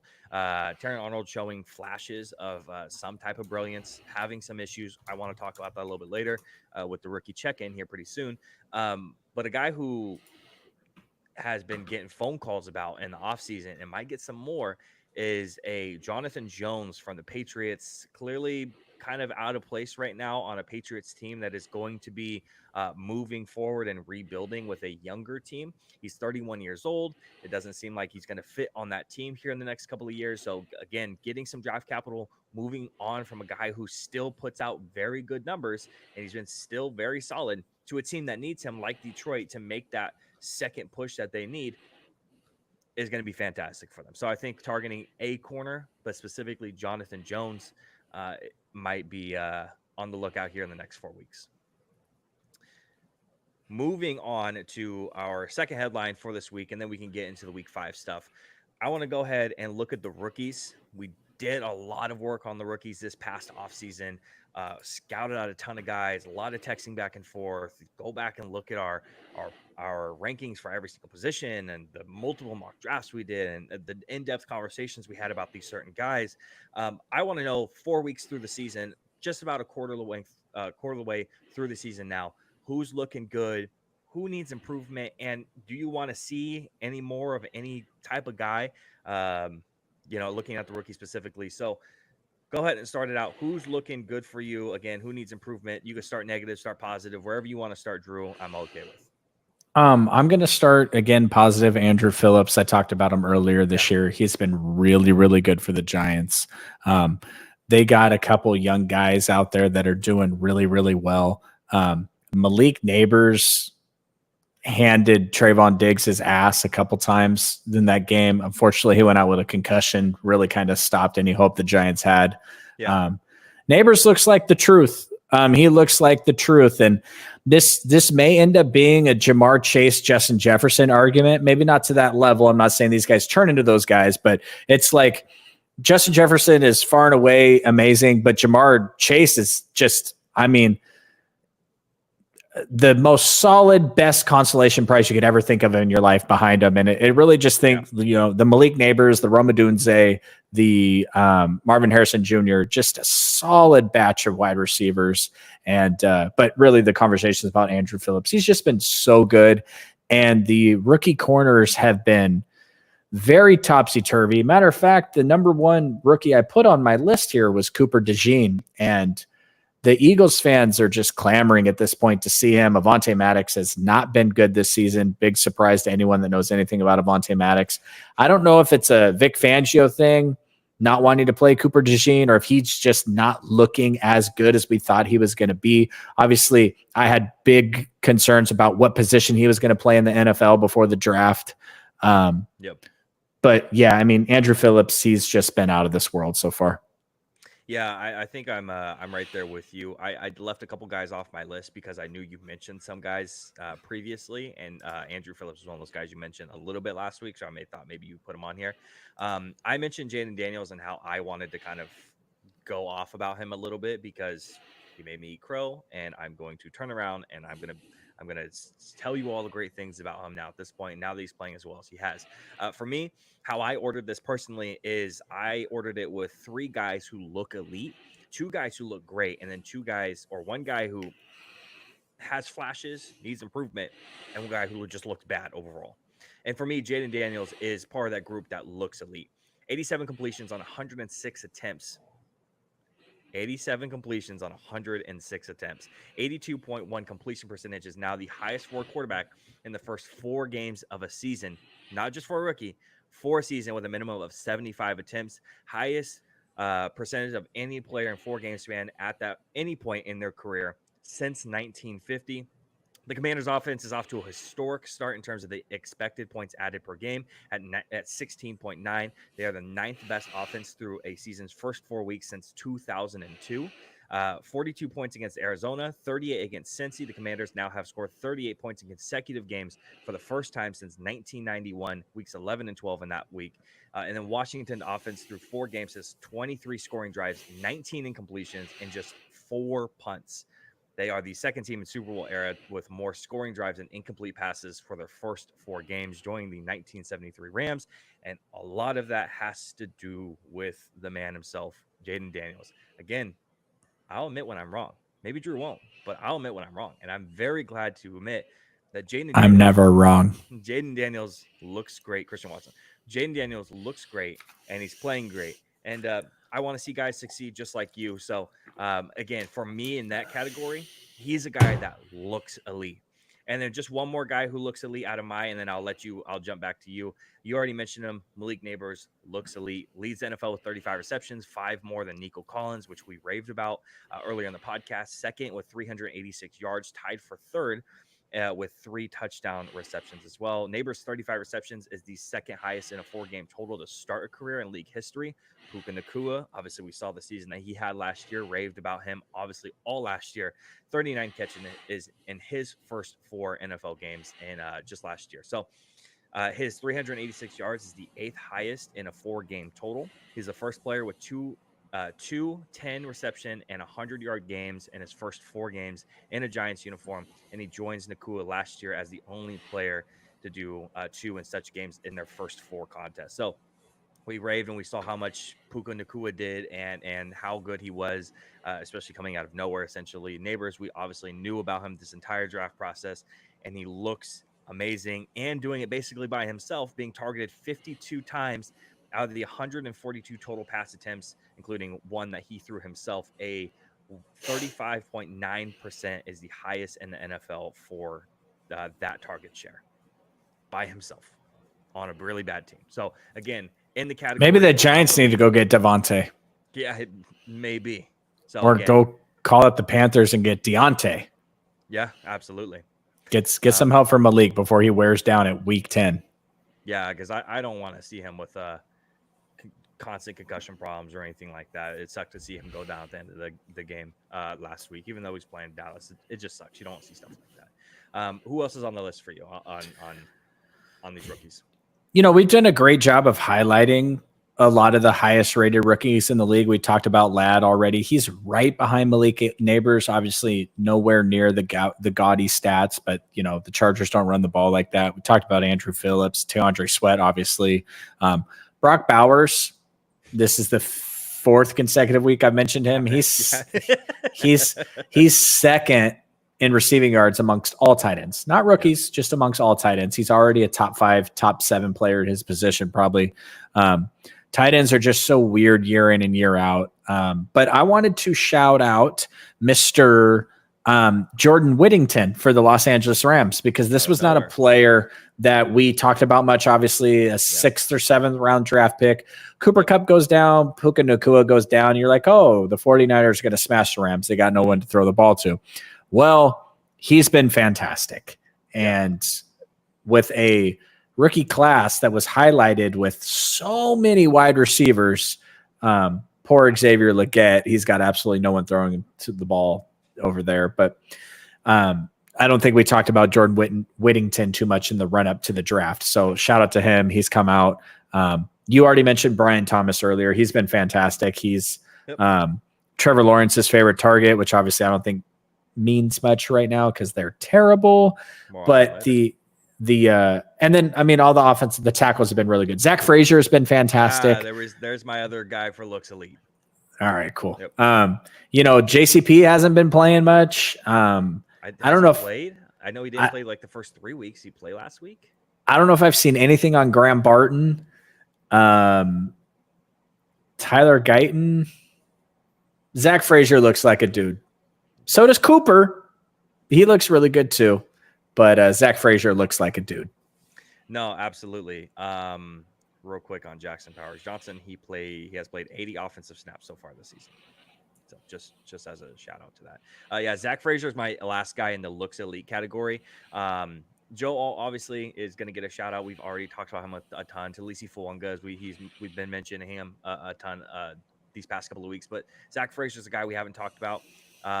He's played 100% of the snaps, 0 penalties allowed, 0 sacks allowed, and as a run blocker, he has a 80.1 PFF run blocking grade, which ranks 6th amongst NFL centers right now. So looks pretty good. He looks elite at this point. As a guy we really haven't brought up a whole lot, but he's a guy who should be mentioned with those other guys that we've mentioned a ton.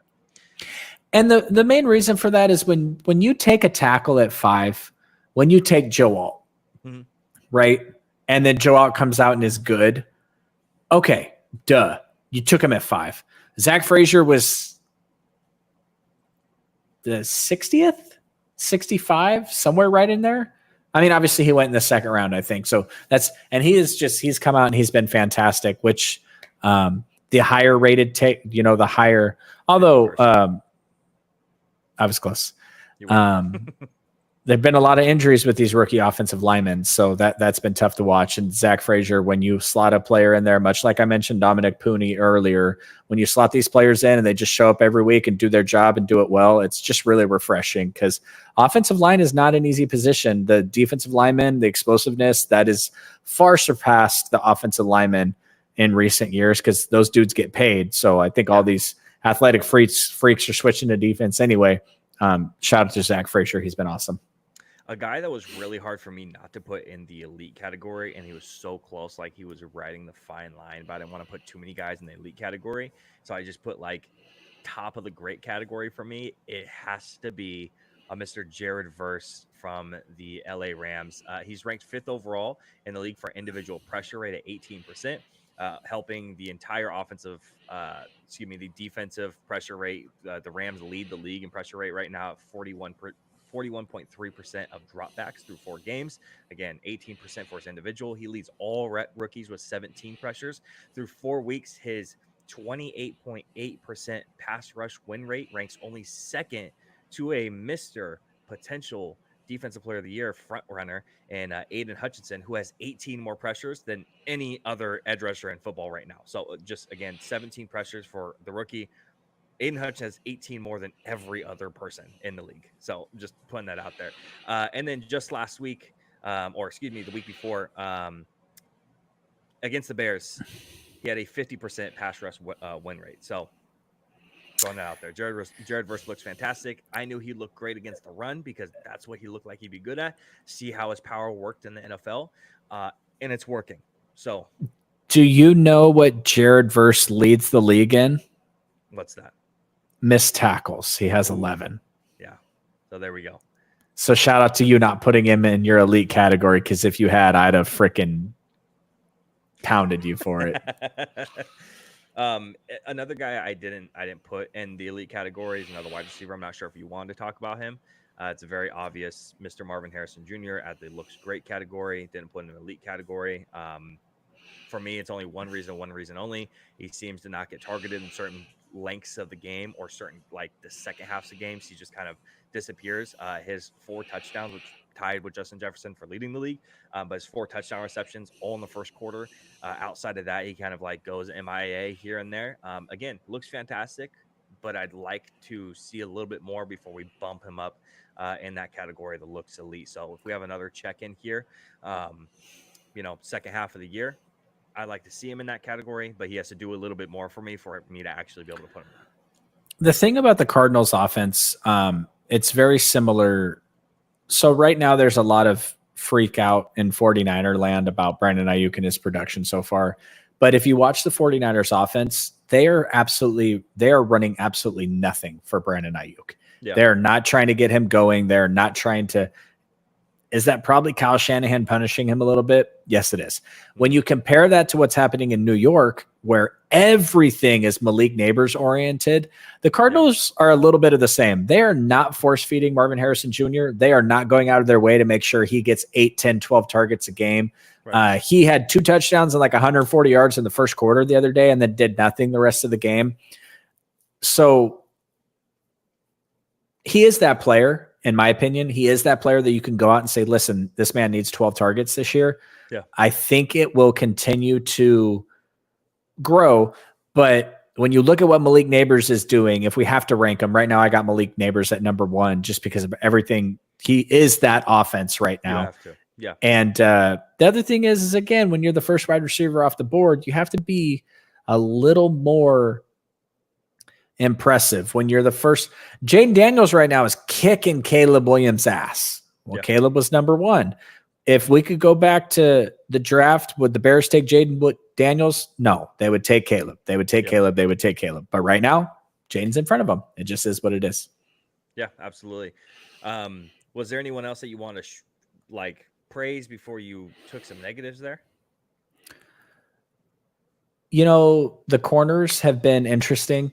Kool-Aid, he's had a couple good games, couple down games. Obviously, Quinyon Mitchell, he's been okay. I think that we don't have the Sauce Gardner this year. I don't think we have the, oh man, Denver Broncos, number 2. Pat Surtain. We don't have the Surtain this year. We don't have the Sauce Gardner this year. That just standout shutdown guy. But the corners have been good. It's tough to play corner in the NFL. Kool-Aid's been good. Kool-Aid's been okay. Yeah. But I want to see more out of the corners. So I don't have one to shout out super loudly at this point. We'll see if Cooper DeJean can even get on the field going forward. Yeah, absolutely. And I'd like to see a lot more out of Latu, but there is a certain player out there that's been absolutely awful. So are we going negative here, or are we just staying all nice on these rookies? Just real quick on the corner, just Terron Arnold personally. He's been penalized 9 times in 4 games, which is a ton. And then he's been targeted 25 times for 16 receptions. So damn. Yeah, so he's one where I'm like, I need to see a lot more out of you for a guy that kind of ranked a lot higher. Obviously, I think I had him as corner 5 for me personally. While I slowly pull that up on the side of me, I had him ranked at corner 3. Excuse me. Corner 5 was Nate Wiggins. So a guy who's ranked that high, I expect a little bit more out of him. But again, 25 times, 16 receptions in 4 games. He clearly has flashes, and he clearly looks good at points. But that's a lot. And if you put stock in the PFF grade, 47.6 up to this point. So not sure how much you're going to get there. And it's not just going to be like, well, what about the run coverage? Well, like the run grade. Well, I know he's been pretty decent in the run. So yeah, you can go negative because there's a certain tackle, obviously, that I want to go ahead and cover for the negativity spot. So You know who's been terrible and has done absolutely nothing for his team? Who's that? Michael Penix. That's not fair, man. Go on. You can't control that.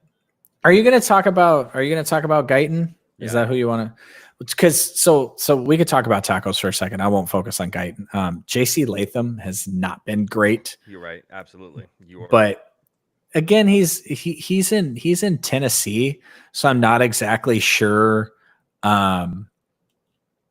what was expected out of that situation. Will Levis is all over the place. I don't know how you're supposed to hold your blocks, and you give up pressures and you give up sacks. Will Levis is way over here where the hell he's not supposed to be. There's a blocking scheme for a reason. You got to play quarterback within that blocking scheme.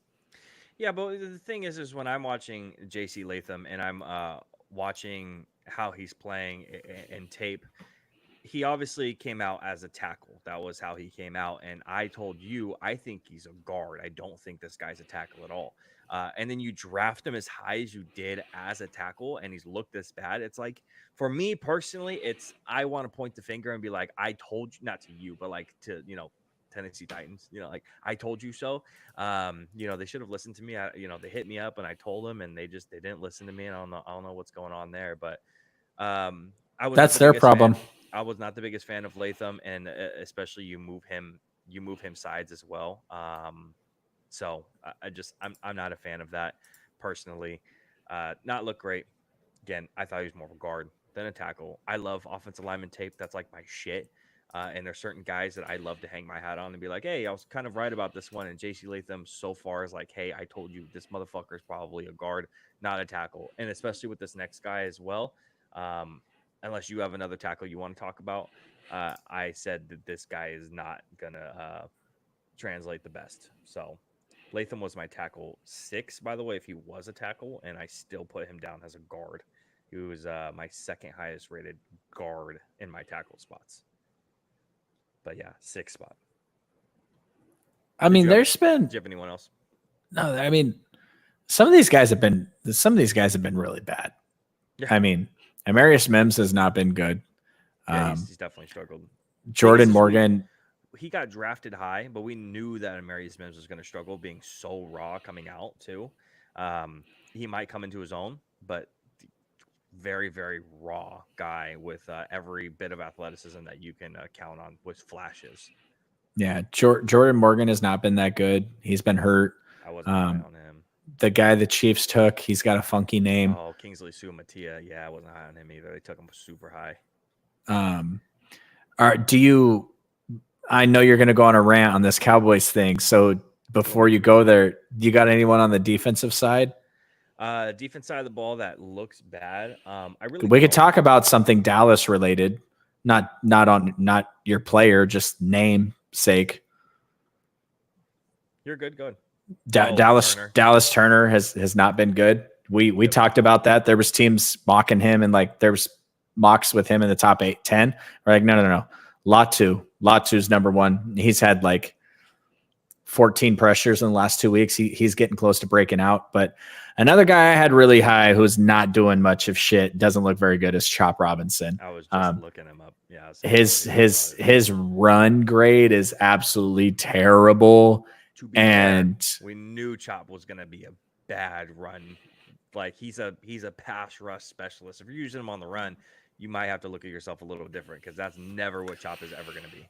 And he's gotten a pressure in every game, and he's a part-time player. So if you're only putting him on the field for a handful of snaps and he's going to get a pressure, that's good. But it's just his explosiveness. You'd think he would bring more to the table. So shout out. I have one more loser. I have one more rookie loser. Yeah, and I'm going to go with a quarterback, and I'm going to say JJ McCarthy, because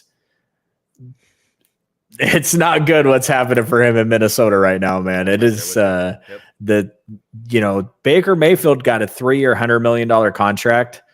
That's got Sam Darnold written all over it, dude. If he keeps playing like this, 3-year, $100 million. And now JJ McCarthy's on his 5th year option by the time JJ. Now, trust me, we're getting way ahead of ourselves, but oh boy, man, if Sam the man keeps doing what he's doing, it's going to be a tough decision for them in the offseason. It's gonna be fun at least to have the conversation for us. So, last guy obviously on the looks bad. I said Terron Arnold, was a guy who needed to see improvement, but he's not played well. Tyler Guyton, I mentioned it. He just looks bad. At the end of the day, he looks bad. We had the conversation pre-draft process, or it was during the draft. Excuse me. Who is the guy that you would not want to see right here? And I was like, Guyton is probably the last guy I want to see. And of course, who would we go with? And I tried to have a little bit of faith because the Cowboys draft offensive lineman, but I really wasn't a huge fan, especially he's a tackle. I said he's probably a guard. And then you move him to the other side as well, to the left tackle position. It's so hard to see a guy who is winning off of raw athleticism, but didn't really have a whole lot of flashes. He currently ranks 81st among offensive tackles with an overall PFF grade of 52.7.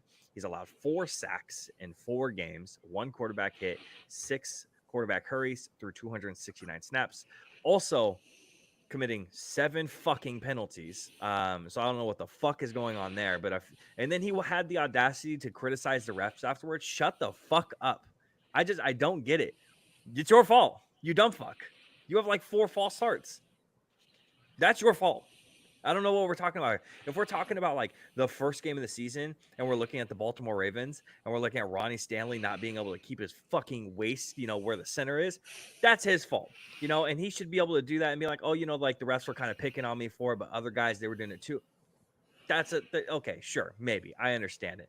Tyler Guyton, bro, you've played 4 games in the NFL. You don't know what the fuck you're doing. You're a completely raw prospect and it clearly shows.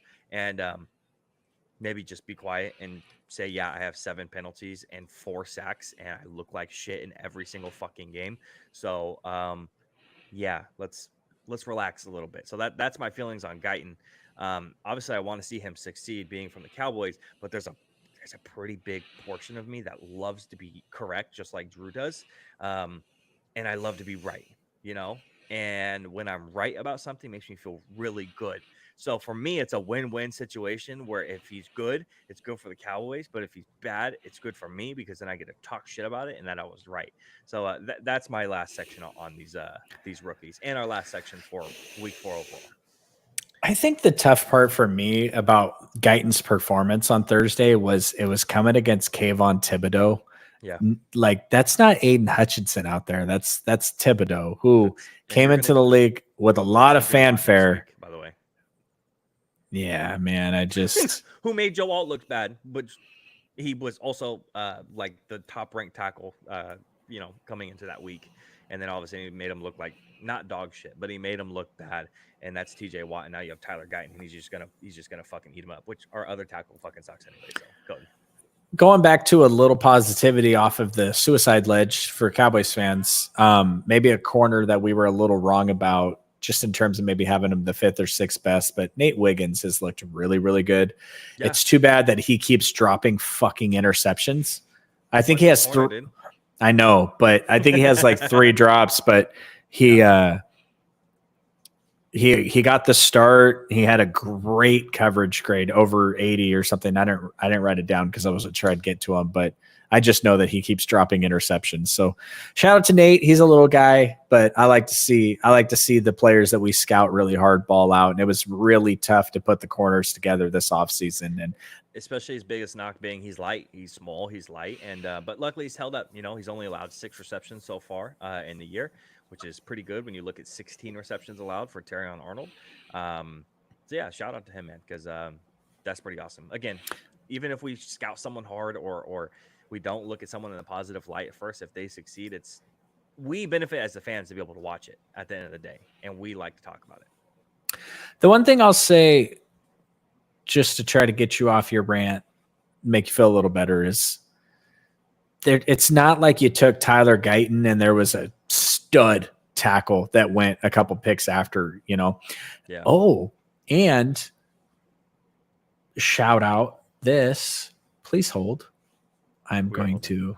We are holding and we are liking it. I want to, because I have talked so much shit on this man's name. So I am going to give him a shout out where it's due. If I can even find the damn guy, because he's so far down on the list. There he is, way down there at the bottom. Your boy Mozzie Smith.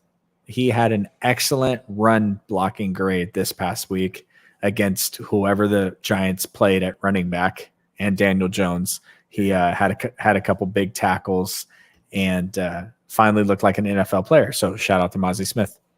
Yep, absolutely. At least for 1 week.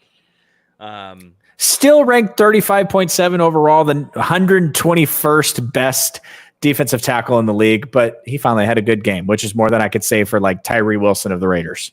Yeah, that's true. Moving away from the week 4 stuff and looking for at the week 5 stuff, just a couple of questions for you, Drew. Number one is we've already kind of mentioned it, and this one's just kind of a question just overall. It's a pretty obvious answer, but we just got to talk about it in one way or another. And that's should Justin Fields be starter for Pittsburgh? Yes. Trade Russell Wilson away. Get rid of that dude. Absolutely. I think it's not even a conversation. It might have been a conversation. Not anymore. 360 yards, 3 touchdowns. Russell Smith hasn't done that since 2017. Yeah. I made that up. 830 passing yards for 3 touchdowns, 1 pick, 145 rushing yards, and 3 touchdowns on the ground as well. I raved about Jaden Daniels, so I'm going to do the same thing a little bit about Justin Fields right here for the first 4 weeks at least. He's only had 1 interceptable pass. That was the pass that was picked off. He's had 6 money throws this year that is ranked 2nd in the league, a 79.7% true completion percentage that ranks 3rd, and 83.3% pressured completion percentage that ranks 1st in the league, 75% red zone completion percentage that's 3rd, and a 86.6% catchable pass rate, and that ranks 1st in the league. So again, we've talked a lot of shit about Justin Fields, especially in this offseason, and we've had a lot of discussions about him. And for him to do what he's doing, it's incredible to see. 3-1. He is the very clear and concise starter in Pittsburgh. Going against the Dallas Cowboys this week, I get to see up close and personal on what he's going to do Sunday night. Actually, Drew and I are both going to be able to see what that's going to happen Sunday night. So it's going to be interesting to see, especially with the Cowboys' run defense looking absolutely piss poor. We signed a pass rusher off of some practice squad, so maybe he's going to help us with D-Law being out and Micah being out. And so it might be a rough game. And Justin Fields might genuinely have like 2 minutes in the pocket per pass. So, unless Mozzie Smith decides to have another good game, which, I'm not exactly holding my breath for that. Is Micah playing? I don't think Micah's going to play. High ankle sprain. Y'all might get freaking put to sleep in this run game this week. Luckily, your offense is still good enough to keep up with it, but it might be nasty. It might be nasty on the run game. Latest on Mike. You guys are gonna look like you're gonna make Najee look like a top 10 draft pick again, right? And everyone's gonna that's gonna be for all you fantasy owners who are gonna want to sell high on Najee. It might be that time. Yeah, Cowboys plan to be without Micah Parsons. That was as of 22 hours ago. So yeah, no new news on Micah. Still the same exact thing. So pretty clear and obvious right there for Justin. And if they go and catch a win against Dallas, and depending on who does well or who does poor inside of our top 10 for our power rankings, go check that out. Check that out if you're not watching the full podcast, full show.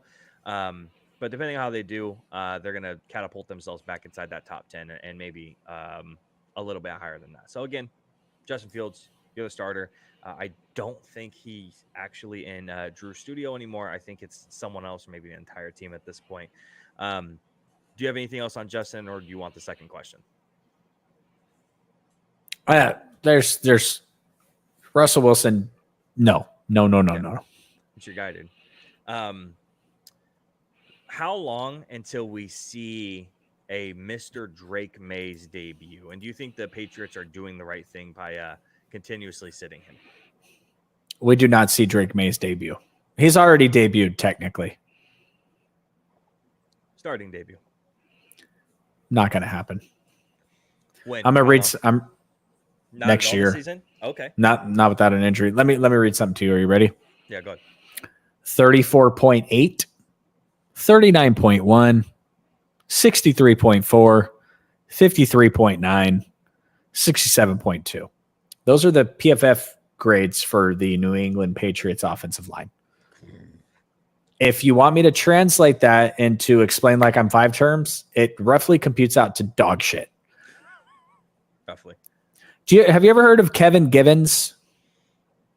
Yeah, 2.5 sacks this last week. Whoop whoop. Okay, before he had 2.5 sacks last week, have you ever heard of Kevin Givens? Hell no. All right, Kevin Givens been on the 49ers for a while. He ain't never had 2.5 sacks before. Okay, he almost got this week. I thought about putting him out there, but then I'm like, he's on my dock. But the only reason why I didn't do that is because Kevin Givens owes both of those sacks to Nick. Because Nick, like, Jacoby's like, and he ran right into Kevin Givens and fell over. I'm like, give that shit to Nick where it belongs, man. This is bullshit. It's like I always said, Aldon Smith got all of them sacks because Justin Smith just grabbed every offensive lineman and was like, and then Aldon was like, sack him, right? Yep. Yeah, no, the offensive line for the Patriots is dog shit. Jalen Polk, that dude, he made a really impressive play that didn't count, but he went up between 2 defenders and brought the ball down. Unfortunately, he was out of bounds, but that is my dude, only because of Madden, though. Yep. So, yeah, you can't put this dude out there. There's no reason for it. Let him learn, let him sit, invest in the offensive line next year, get an upgrade on the skill players. I actually really like Ramondre Stevenson as a back. He's got a 64.7 run grade. Yeah. I don't know how the hell he's supposed to run the ball. Like, I watched this game, and so when Fred Warner had his pick six, which was a great play, it wasn't a bad play by Jacoby Brissett. I mean, he probably shouldn't have made the throw, but it was a Superman jump up catch, and then he freaking rolled into the end zone going 2 miles an hour. I clicked into a website that I won't mention on air because it's not legal here in the state of California. And I put $2,500 on the 49ers to win that game after that pick. They were up 13-0, and I put 20. And then that asshole Isaac Garendo fumbles the ball coming out of the half, and they score a touchdown, and I almost exploded at work. But I put 2,500. I do this a lot, right? Like at the first week of the season when Alabama is playing Sac State, I put a massive amount of money on Alabama because I know it's, even though it only pays back a fraction of what I bet, I get my money back plus the winnings. It's guaranteed, right? But $2,500 on the 49ers at that point because I was so sure this is the most lackluster team I've ever seen in my life. Like, just nothing they did scared me. Their defense looked awful. Yep. And it's funny, like it was one of Brock Purdy's, it was an amazing game to watch Brock Purdy play. But statistically, if you look at his incompletions, he was almost at 50% completion rate because he just kept fucking hucking it down the field. He's like, you know what? There is zero chance we lose this game. Let's just deep ball. He threw a deep ball to freaking Conley, who is 57 years old. He shouldn't even be out there. Chris Conley at this point. He made a great play in the Super Bowl. Let me take that back. But he's just hucking it deep to Debo on a go route. Debo's like the slowest fast wide receiver you ever met in your life. Right. Juwan Jennings, hucking it deep to him. Very, very slow 40. Triple coverage is George Kittle. Screw it. Patriots suck. Let's just do it. Right. And this is a defense that has Christian Gonzalez and, Jack Jones and all that stuff. And he was just like, yeah, you can't put Drake May back there. You're just going to ruin him. You're going to Bryce Young him. You just cannot do it. I'm right there with you. Just a quote from Gerard Mayo, quoted saying, Drake's been getting a ton of reps on the show team, and he's approached that process the right way. He doesn't want to know what the defense is doing right now. He doesn't want to know the coverage. He's going out there, going through his reads, and we talk about it all the time. Just because you're on the show team doesn't mean you can't work on your fundamentals and your progressions, and he's done a good job for that. Something interesting to highlight, I'm not sure if they should bring Drake May out for the season, but again, something interesting to highlight is he's gotten 30% of the snaps on the first team offense every single week in practice. So that's smart. NFL teams don't do that. That's smart. Unusual, but just to highlight it a little bit. So I'm big. What does Jacoby Brissett need the snaps for? You know what I'm saying? Yep. You put the offensive game plan in, and then give Drake May the snaps. That's so smart. I actually really like that. Yeah. So I'm a big Drake May guy. So I'm hoping that he has all the success in the world. Please don't ruin him. Please don't mess this up. Bryce Young him. If that means sit him for the entire year, that's okay with me. 100%. That team clearly needs a lot of work. You know, Drew and I have a Madden league where we pick the 2 worst teams in the league, and the Patriots were one of those teams that were picked for very good reason. A lot of work that needed to be done with that team. Still needs work on that team, but Oh, Drake May's like 97 overall, and Jalen Polk is a beast. So miss me on all that. I just throw 55 interceptions this season. That's my fault. There you go. Looking at our third question, another quarterback question, and it's: is there a fix to the Jacksonville Jaguars and Trevor Lawrence? Like, what's going on? Is there an immediate fix for them? What's going on? I don't have thoughts on this. It's kind of last week we talked about the Bengals and issues with them. Shout out to that fan that was like super reasonable in their responses. That never happens. Y'all are crazy out there. You guys just think that your teams are, Super Bowl bound, bro. Absolutely. I don't know what you do with the Jaguars. They got the Colts this week. It might be a chance for them to get a W. Trevor Lawrence is supposed to be okay, but Jacksonville they're 27th in passing yards. Yep. 28th. I have them on this one actually, but yeah. I everybody that was drafting Travis Etienne early in fantasy, I was like, stop doing that. No, don't do it. That dude broke down last year. Yep. It happens all the time. Look at Tony Pollard. Everyone's like, get Zeke out of there. Give Tony Pollard all the carries. That's not going to work. It's change pace for a reason. That's not going to work. Same thing with Etienne. Like, they need to trade for Damon Pierce from the Texans or something and get some pound the rock in there, something like that. Yeah. And you have decent wide receivers. Like, I don't know why it's working. Their defense is terrible. They're 30th in the league in points against per game. They're 30th in the league in yards. They're 31st in the league in passing yards against them. Yeah. And they're 22nd in total yards for offense. It's just everything is terrible. It's like 26 in sacks per game. Like, they're not getting pressures, and what I think happened. Might have a pass rusher that they just paid a fuck ton of money to. So has 1 sack in 4 games, and I think that and even going back to when they drafted who's the pass rusher? Yeah, what has he got, a sack or 2 so far? Congratulations. I think what happened in the offseason, I think maybe Mac Jones possessed Trevor Lawrence. And that's what happens, because this is some trash can ass quarterbacking. One sack in 4 games for Mr. Trayvon Walker as well. But you're not paying him top edge rusher money. So there's that. If you... He had 11 sacks last year, by the way. So, just want to throw that out there. We didn't talk about Trayvon last year, but you know how I know you're bad is when you're hanging out on a list and I go to the bottom of the list and you're down there with Bryce Young. Will Levis is down there. Oof. Poor Caleb Williams is down there. Not really his fault, but what are the Jags doing good right now? And these owners with all the money. Say something for a second. I'm gonna pull up his quote. It was terrible. Did you see it? You're talking about Shad Khan? Oh, absolutely. I have it in my notes. Yeah. Oh, perfect. Read it. Yeah. So, I don't have the exact, but I know that Shad Khan said that this was the best team in franchise history, and it's a short franchise history. But for this to be the best team in franchise history, this is your owner's expectations after paying your quarterback $275 million. But he's averaging less than 200 yards a game on that $275 million contract. And then you pay your franchise pass rusher, and then he has 1 sack in 4 games. And then again, you're 0-4, and you have no playoff expectations at this point. But Shad Khan still doubles down on that best in franchise history. And then you rank bottom in the league in almost every single category outside of rushing offense, which ranks like 13th. So you're middle of the pack. Good job, I guess. And then your rushing defense is decent, top 10. Outside of that, passing, sacks, and total yards allowed, total yards per game on your offensive side is all bad.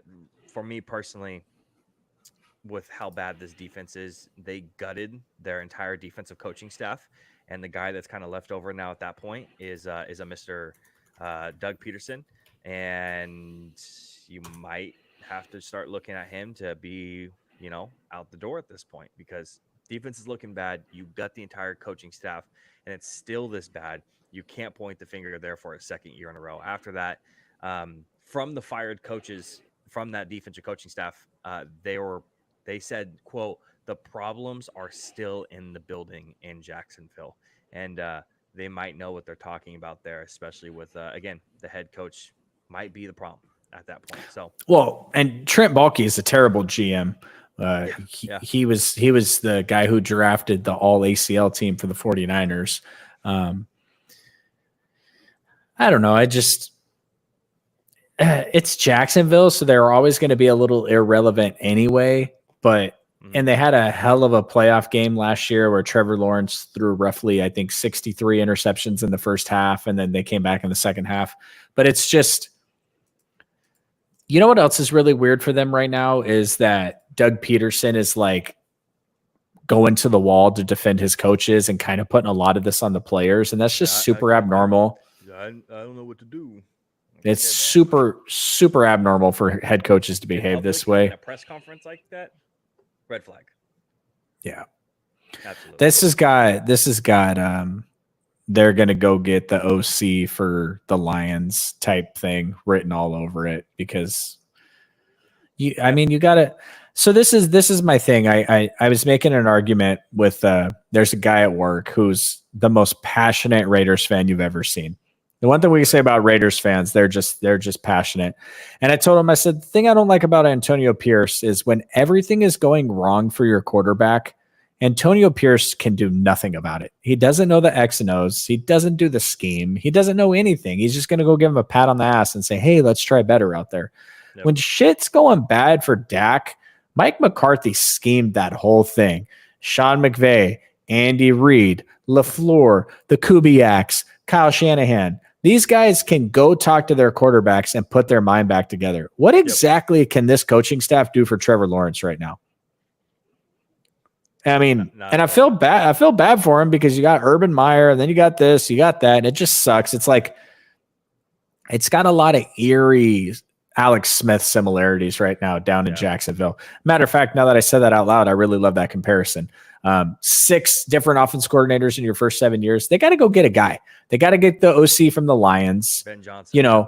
Ben Johnson. I know he wants millions of dollars a year to be a head coach. Pay the guy and go get a guy that can sit down and mold. There's a reason why we want these quarterbacks. There's a reason why I said I want Bryce Young on the Rams to get with the guy that can help him.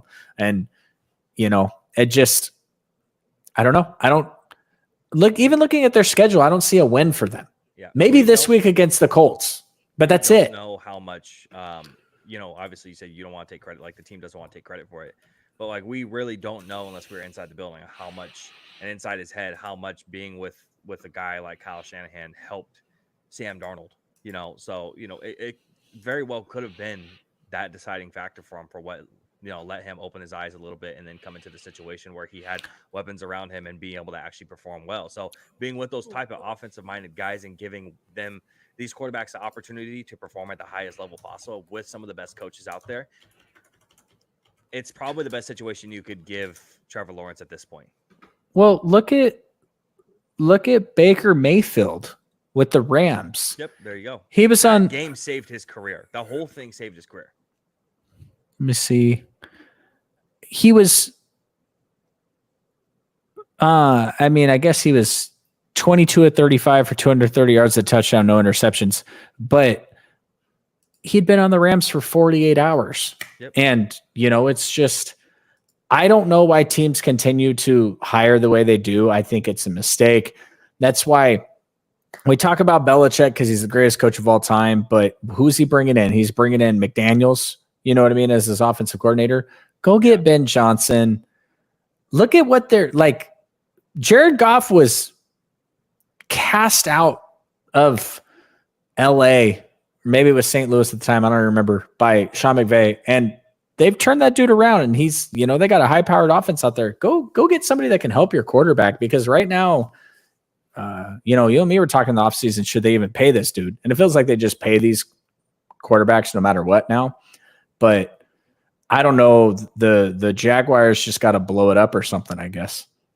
Yeah, I think I'm right there with you.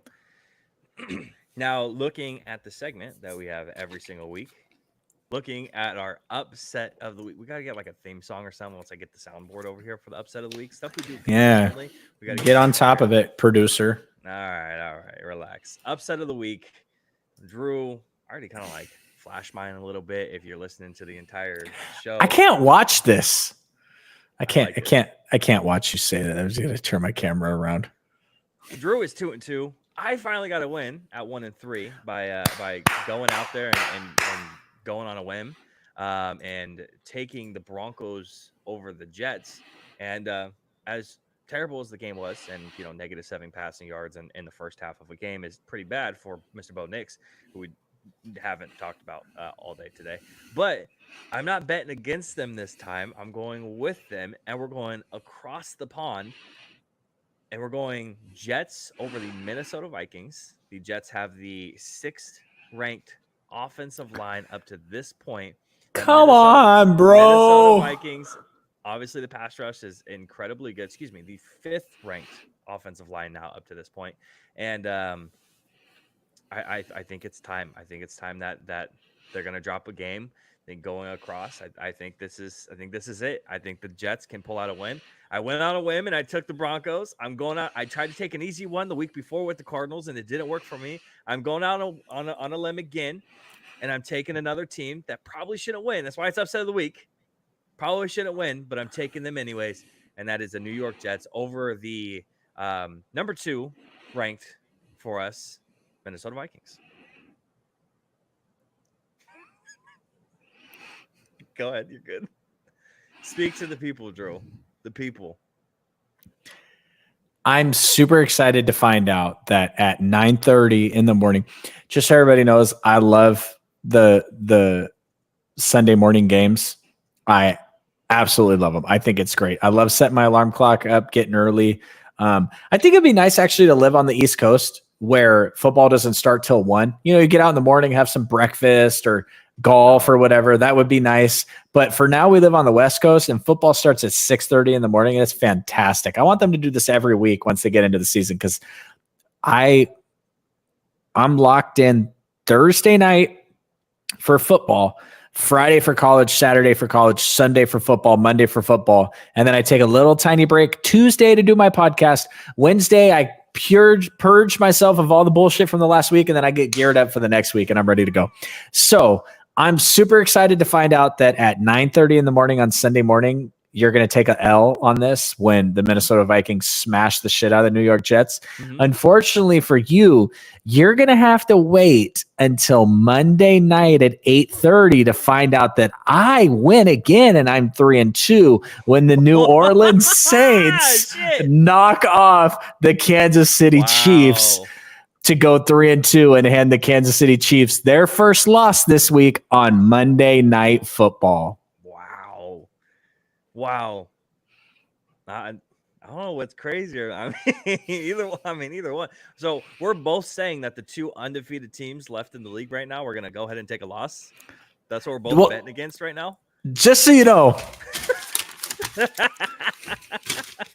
I had 2 on here. Yep. I had a normal one and I had a crazy as shit one. And just to give you a thought process in my mindset, I was like, you know what? I'm going to take the Bengals to knock off the Ravens this week. Division game. Bengals are still a really good team. All that shit's normal. No, you want to say that the piece of shit Jets and the corpse of Aaron Rodgers is going to beat the Vikings? Well, screw you then. I am going to give you some validation as a Cowboys fan because the Saints just keep losing, making the Cowboys look like whack. I'm going to give you some validation. New Orleans Saints are going to knock off Kansas City. Which ain't much validation considering they don't have a wide receiver right now besides Xavier Worthy. But hey, that's awesome. If you're gonna get crazy, I'm gonna get crazy. Beautiful. So let's do it. It's the always fun, always amazing upset of the week. You're gonna have to stay tuned to see what our records are for the next week. But we need intro and outro theme for that segment. By the way, I'm right there with you. And we need the air horn. When I say the New Orleans Saints are going to beat the Kansas City Chiefs, we need some that's going to get edited out by the AI. I bet I'm going to all these sounds. You're not going to be able to hear them, but I know it's going to look funny. Well, Drew, we are at the 2 hour and 18-minute mark currently. Long podcast, but honestly, I think we put out some pretty good stuff. Is it Wednesday yet? It is not Wednesday yet. Maybe for the people on the East Coast, but not for us. Last thing, just shout out to everyone who's subscribing to the YouTube channel. We are currently at 110, growing pretty significantly and growing pretty quickly. If you stay to the end of it, if you're listening on YouTube, head over into our bio for our YouTube channel. I have all the links there for our TikTok and our Spotify and our Apple podcast. So if you want to listen there, whether you're on the road or whatnot, download our episodes. Go ahead and hit us up on there. If you're listening to us on Spotify, hit us up on YouTube. You can watch all the clips. You can watch the YouTube shorts. Hit us up on TikTok and get all the funny the clips there too. So hit us up on all social platforms that we have inside of our bios. We do appreciate it. Drew, before we sign off and we look forward to our Thursday, do you have anything left to say to the people? Yeah, just a quick question. Let's get this out here. You got a prediction for that Pittsburgh Steelers game? Do you want me to be pessimistic? Because I just want you to be truthful. I don't feel good. It's a good defense, and took a while for us to even get going against Baltimore, and that's a team that's kind of been up and down defensively. And this is a Pittsburgh Steelers defense that's really held their own. And Justin Fields looked fantastic, and they have a running game that can actually kind of blow us up. And we have no edge rushers right now currently. So, Marshawn Kneeland, I'm excited to watch just because he's a rookie, and like to see what he's going to do for this upcoming week.